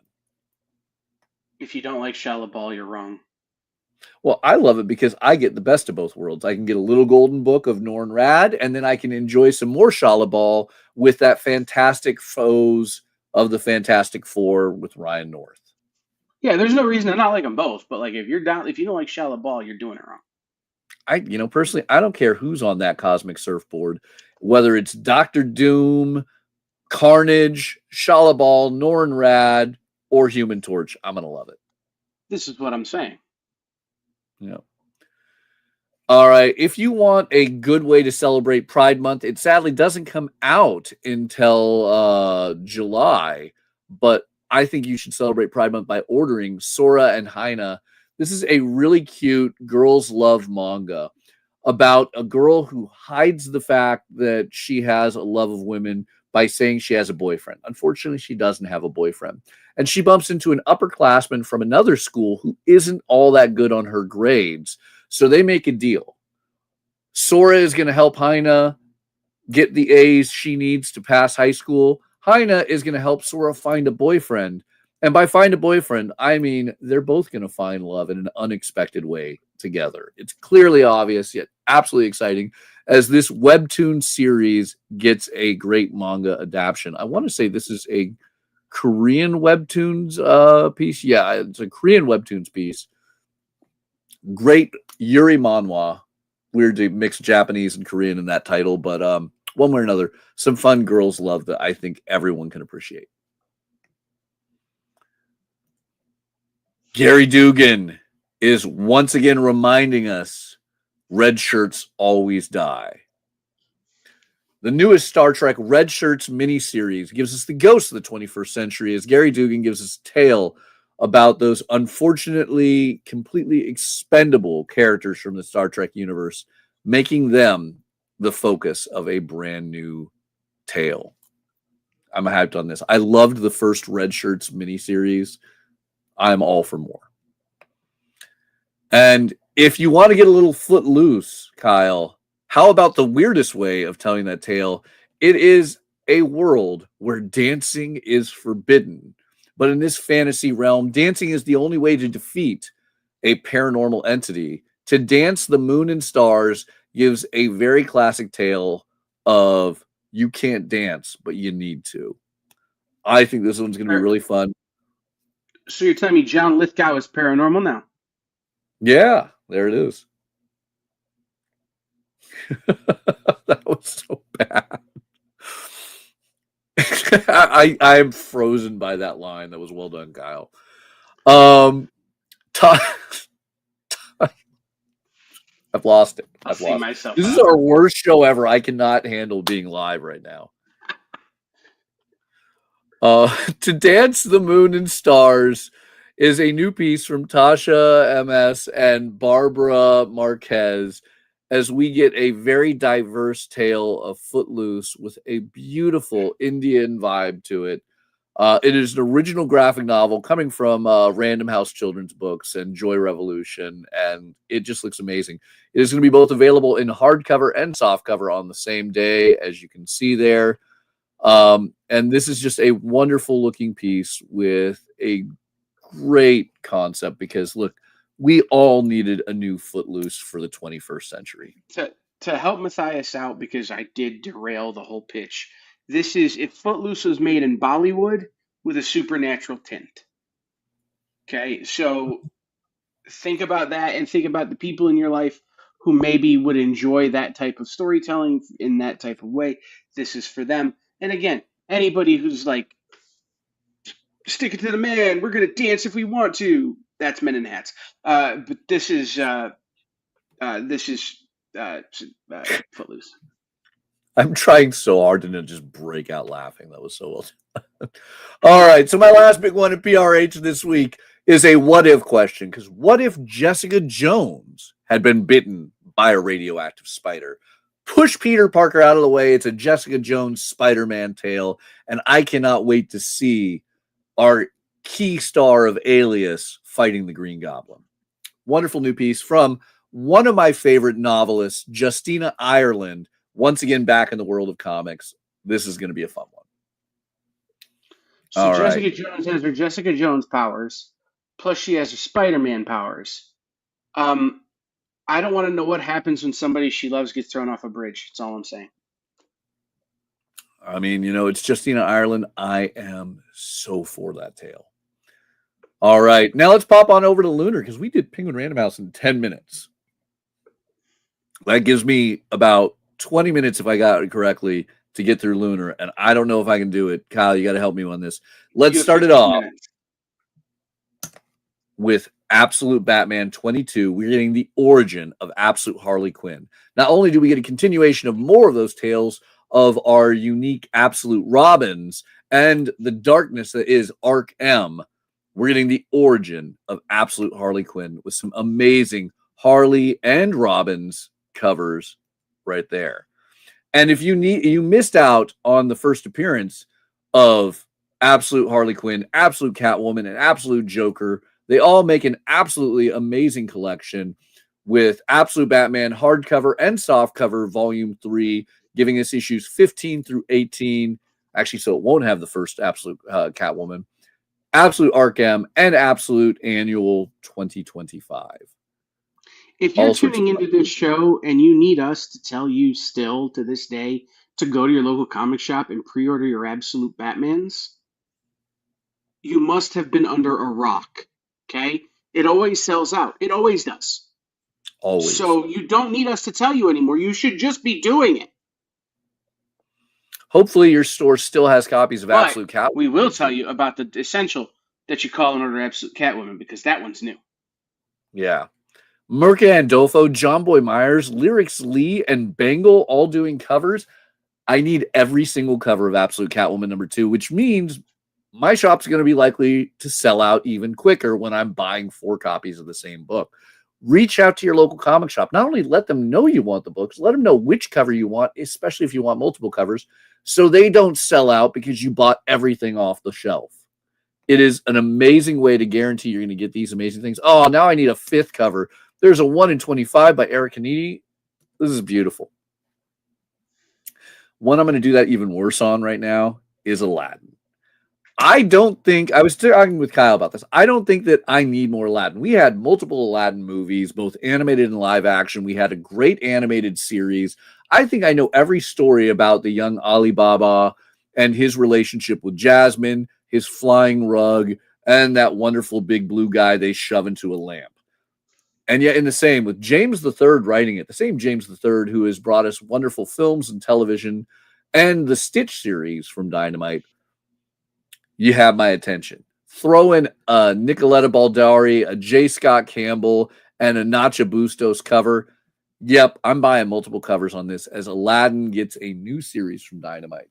What the tale could be with Ali and others, I don't know, but I'm in. I'm in for it. I think Dynamite has made a mistake if they're not planning to do it in the future. So they may be planning.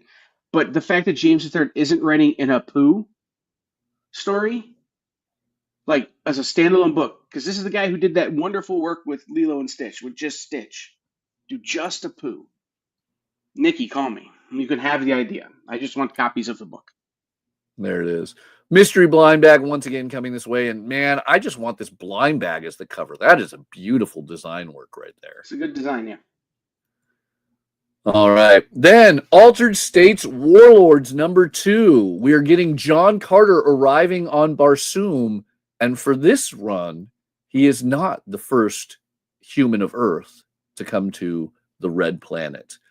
If you guys read issue #1, it was an amazing tale of Red Sonja coming to Barsoom 10,000 years before John Carter and had some crazy twists. We had the incredible David Avalone on a while back to talk up issue #1. I'm excited about this. But if you've read issue #1, you know that a familiar face makes an appearance on there. And if I can get Kyle to drag it on the screen, hidden in this story is the Jedak of Helium, the king, if you will, of Helium, 10,000 years before Tardis Mors, the grandfather of Deja Thoris. And I can tell you this variant cover that we have is the first appearance of that Jedak, Mors Mathis.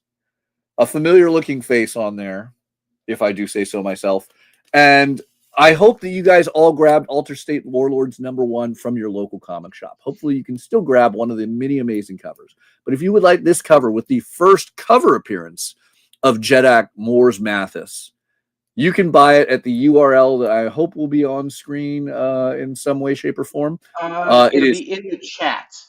Yes, it is tinyurl.com/ERB for Edgar Rice Burroughs. Did I make it that way? Is it ERB or now I can't remember my own tiny URL. It's ERB KGC1. Yes. So Edgar Rice tinyurl. Burroughs, Nowhere Games and Comics 1. Yeah. ERB KGC1. And the reason I want to state this is I like, just like the incredible Ben 10 variant that was shown off earlier, anybody who places an order for the Altered State Warlords #1 exclusive cover with Mors Mathis on there, 50% of the sale is going to go to the EXP and my favorite producer, Kyle. I mean, look, this has my favorite producers as a whole on this channel, and that money will help fund them and Kyle so we can continue giving you guys great programming. So if you guys want the first Mors Mathis cover appearance and internal appearance of the Jetak of Helium, go to tinyurl.com/ERBKGC1 and place an order through Monday. Every single sale through Monday, 50% of the sale will go to the EXP. And at this point, I have to say, this episode of Final Order Cut or Order Up, the FOC show, is co-sponsored by Ignition Press and Nowhere Games and Comics. There we go. But yeah, no, I mean, it is the most egotistical thing I've ever had done, and it's a huge honor. I have a great amount of thanks to the unbelievable David Avalone and Mariano Benitez Chapo for including my ugly mug in a book. But one way or another, it's a brilliant book. It is an amazing read. I purposely avoided bringing that part up when we FOC'd it before, because I always want you guys to go to your local comic shop. Support your local comic shop by purchasing these amazing comics. But if you would like that cover, go online, tinyurl.com/ERBKGC1, because not only are you grabbing this amazing comic and getting that cool cover, you're going to be helping fund our wonderful producers who work endlessly through all the headaches I put them through alone, to bring you guys amazing streaming services across social media. Because trust me, I make Kyle's life a living hell. He can tell you. Nah, it ain't so bad. You're better than Nick. Heyo! There it is. All right, so other fun on this week's FOC, aside from amazing covers of Altered State Warlords #2 that are far more beautiful because they don't have my face on them, Betty and Veronica get a new swimsuit special, all sorts of fun pinups of Archie's 2 favorite gals and perhaps a few others with some amazing covers in both traditional and foil format.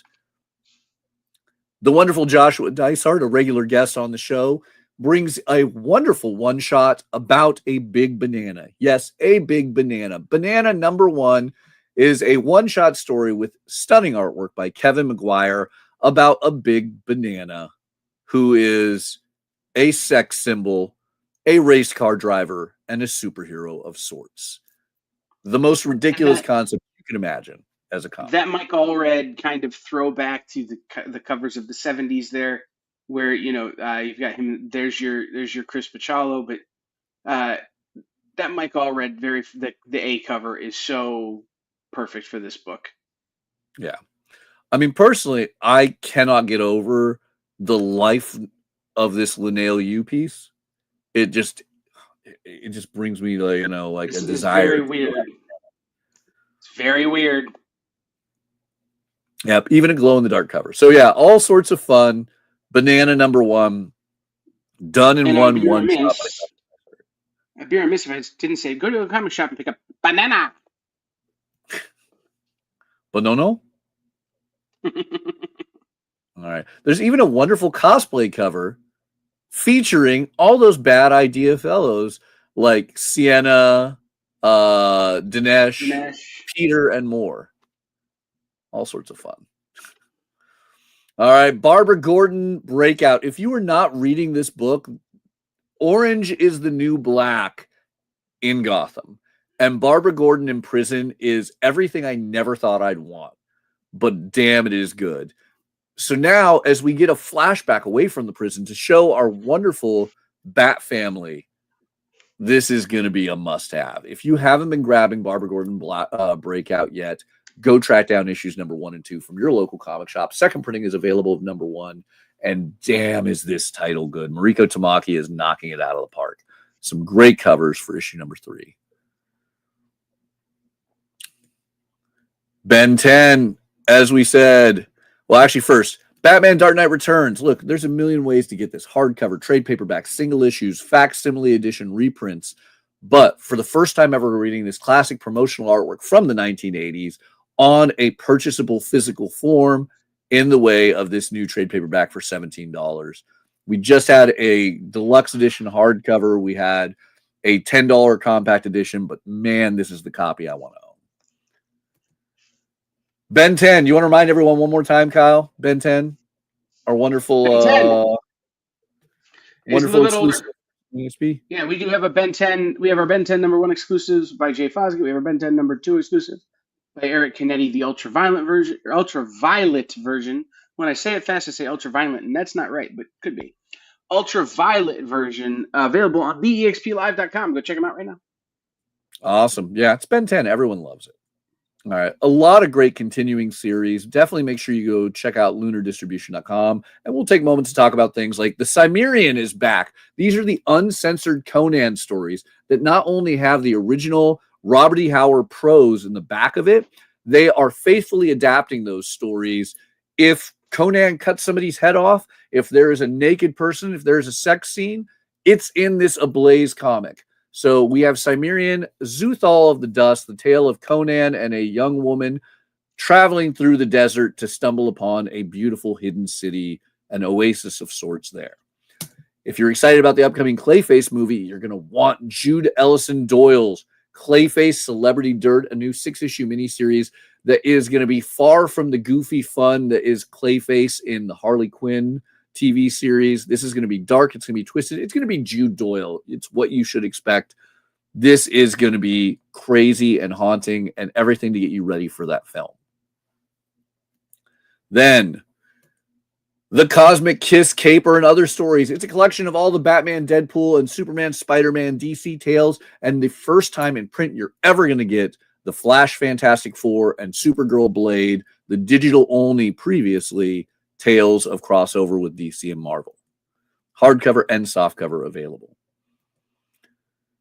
Oh, so many amazing books. Nowhere near enough time. We're coming up on the final issue of Mercandolfo's Ursula.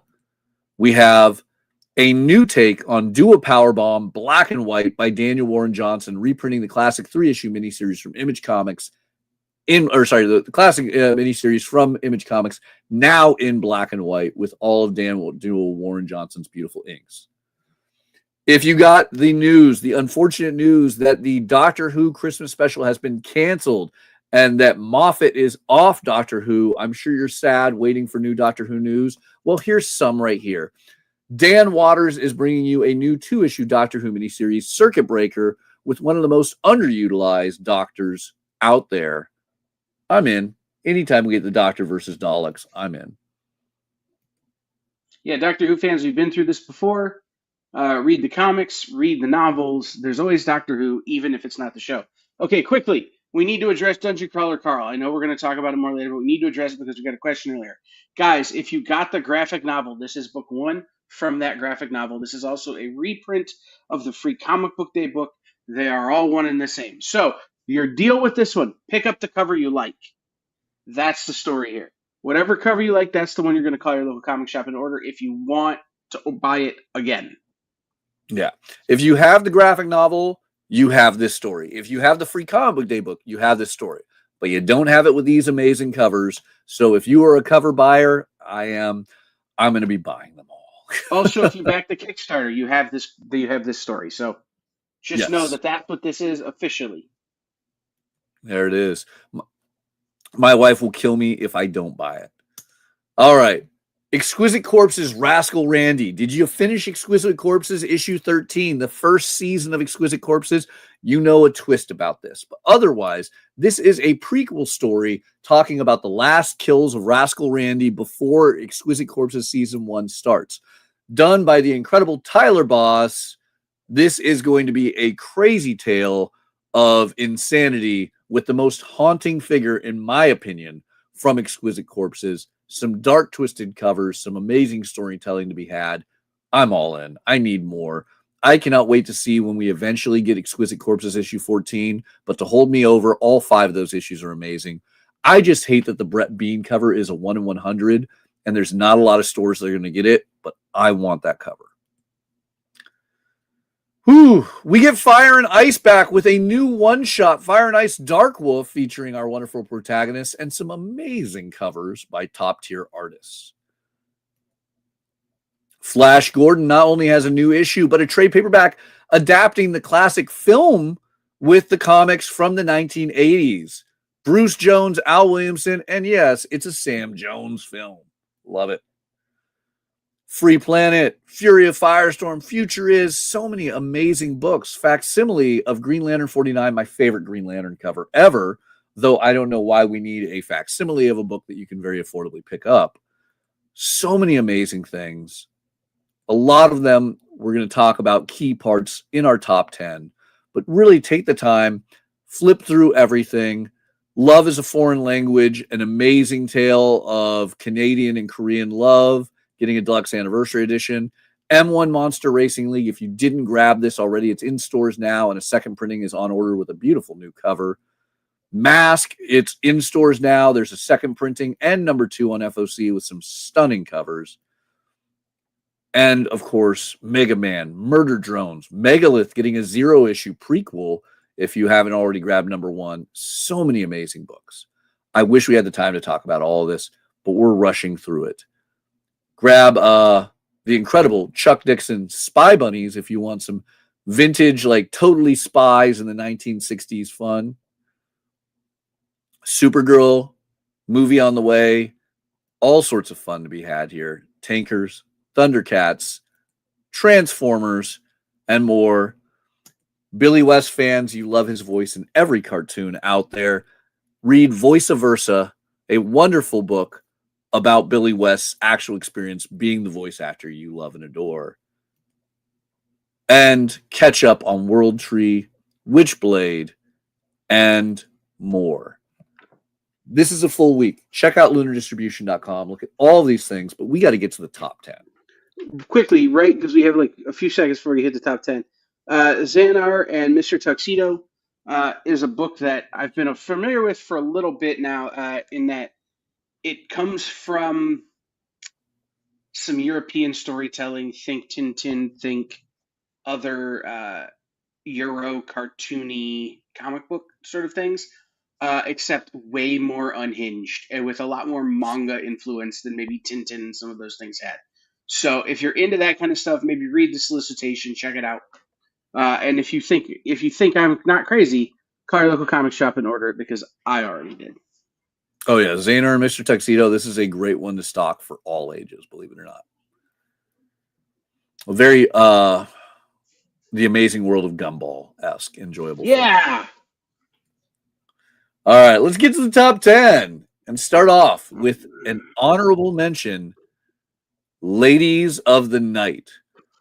Ladies of the Night is a great female-led story showing you the unfortunate reality of how often, and how long women have not been recognized for the value of who they are and what they are, which is brilliant. I love this amazing piece. This is the first time we are getting a Fiona Marchbank written, drawn, colored, everything story. Fiona brought us Fairest of All and of her own design. I'm so beyond excited about this original graphic novel of medieval fantasy. This is going to be great. I am beyond excited. Please get your orders in for this. It has both a trade paperback and a hardcover available for FOC. Then we get to our top 10. The Cosmic Kiss Caper and Other Stories. What a weird name for DC and Marvel, crossover books. But this is going to be awesome. And also, it's going to be the only way, if you're not a digital comic reader, for you to get that amazing story of Supergirl, Blade, and Flash Fantastic Four. So even though I own way too many covers of Batman, Deadpool, and Superman, Spider-Man, I'm buying this again so I can have physical copies of Supergirl, Blade, and Flash Fantastic Four. Number 9, J. Scott Campbell doing an Aladdin cover. And as Kyle told me earlier, it's like, it's shocking it is not Jasmine. He's thankful it's not Jasmine. I wouldn't complain about a Jasmine piece, but there's nothing better than Jafar, drawn by J. Scott Campbell. That is my favorite male drawing I think Scott's ever drawn. Okay.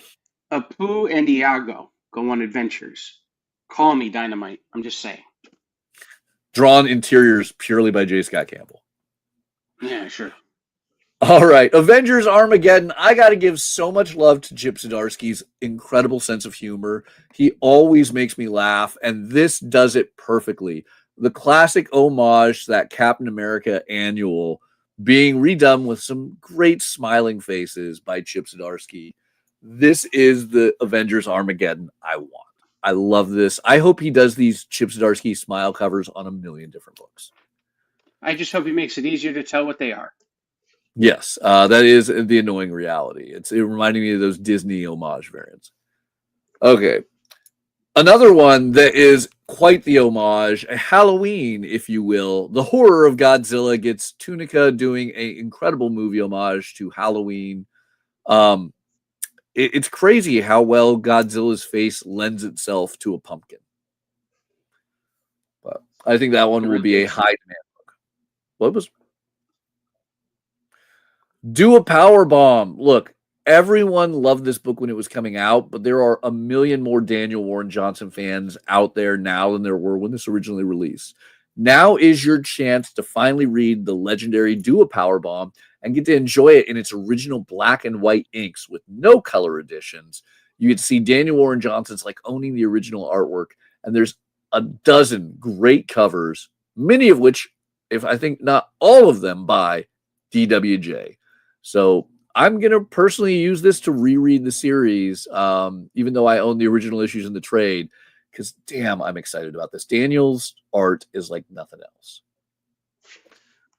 Exquisite Corpses, Rascal Randy, and oddly enough, I'm not showing you a cover of art. I'm showing you a masterpiece photo of cosplay and real items in the stealth variant for Exquisite Corpses, Rascal Randy. It's more haunting thinking it could be real. Yeah, I thought this was painted. Yeah, beautiful piece. Then Godzilla makes his second appearance in our top 10. Talk about crazy. Godzilla versus America. It's Godzilla versus San Diego. I love this A cover by Ward showing the San Diego banners of, hey, guess what's coming up? Because it is coming up, San Diego Comic-Con. Awesome fun there. We talked about it for an hour, and I could talk about it for 5 or 6 more. Tini Howard, one of my favorite people to have on here, talked up her brand new miniseries, Sicko. Everything about this, I'm not going to lie, had me on edge initially. I'm like, I don't want boogers and blood and sick people in my comic, but God, this is such a brilliant comic, and it well earns its spot in number 3. Amilcar's unbelievable artwork, Tini's brilliant and relatable writing, and fun, moments in this make it such a brilliant series that you will all adore. Even if it doesn't seem like it's your thing, I think you guys are going to be in there. Trigger warning for Akira Toriyama and Dragon Ball fans. Tini's critical of it in the best way. You're going to want to read this. It's weird when I can say an indie book like this is going to be something Dragon Ball fans are going to want to grab. Spot number 2, Absolute Batman number 22. It is the origin of Absolute Harley Quinn, and it has one of the hottest cover artists right now in the industry, Dan Quintana, bringing us a cover, making this a perfect storm of, this cover is going to sell out. This is the cover of the week. And yet, there's something bigger. Spot number 1 is still an Absolute Batman piece, except it's not. Dungeon Crawler Carl, the hottest piece in lit RPG or RPG or RPG literature. I don't remember. Kyle, correct me. Lit RPG. Lit RPG makes its way back to comic form. This is the floppy Dungeon Crawler Carl number 0. Yes, it's the same thing you got in the graphic novel. Yes, it's the same thing you got at Free Comic Book Day. But now you can get an Absolute Batman number 1 homage by my good friend Nathan Gooden. He even did an Absolute Batman #2 homage that is another variant on this. You have Carl, you have Princess Donut. Everything about this, awesome and a must-have. Yes, they're really just striking you for more money over at Vault, but in the same, they're going to get my money. It is beautiful. So those are our top 10s for this week, June 15th, FOC. Get your orders to your local comic shop as soon as possible. Kyle, do we have anything else coming up on the EXP today? Well, we've got Nick's original art show coming up a little bit later, followed by Nancy's vintage interquest show that she always does. Then tomorrow night at 9 o'clock Eastern, we'll have a sales show with Miss Jen. What is she selling? I think movies? I'm not 100% sure. We'll figure that one out. Then next week, we have a full slate of shows. Some of our shows are returning. We have a couple of shows off. But stay tuned and follow the social media so you can know where all of those things are. Plus, a little heads up to people who watch this show. Something new coming to our social media on Sunday. So follow our social media. Again, that is The EXP. Just go to the EXP Live and all the links are there. The EXPLive.com has all the links. all right. Then reach out to your local comic shop. Get them a full list of everything you want that's on FOC as soon as possible, because there's some amazing comics that you need to get your orders in before the 15th. Thank you guys all for watching. We'll be back next week.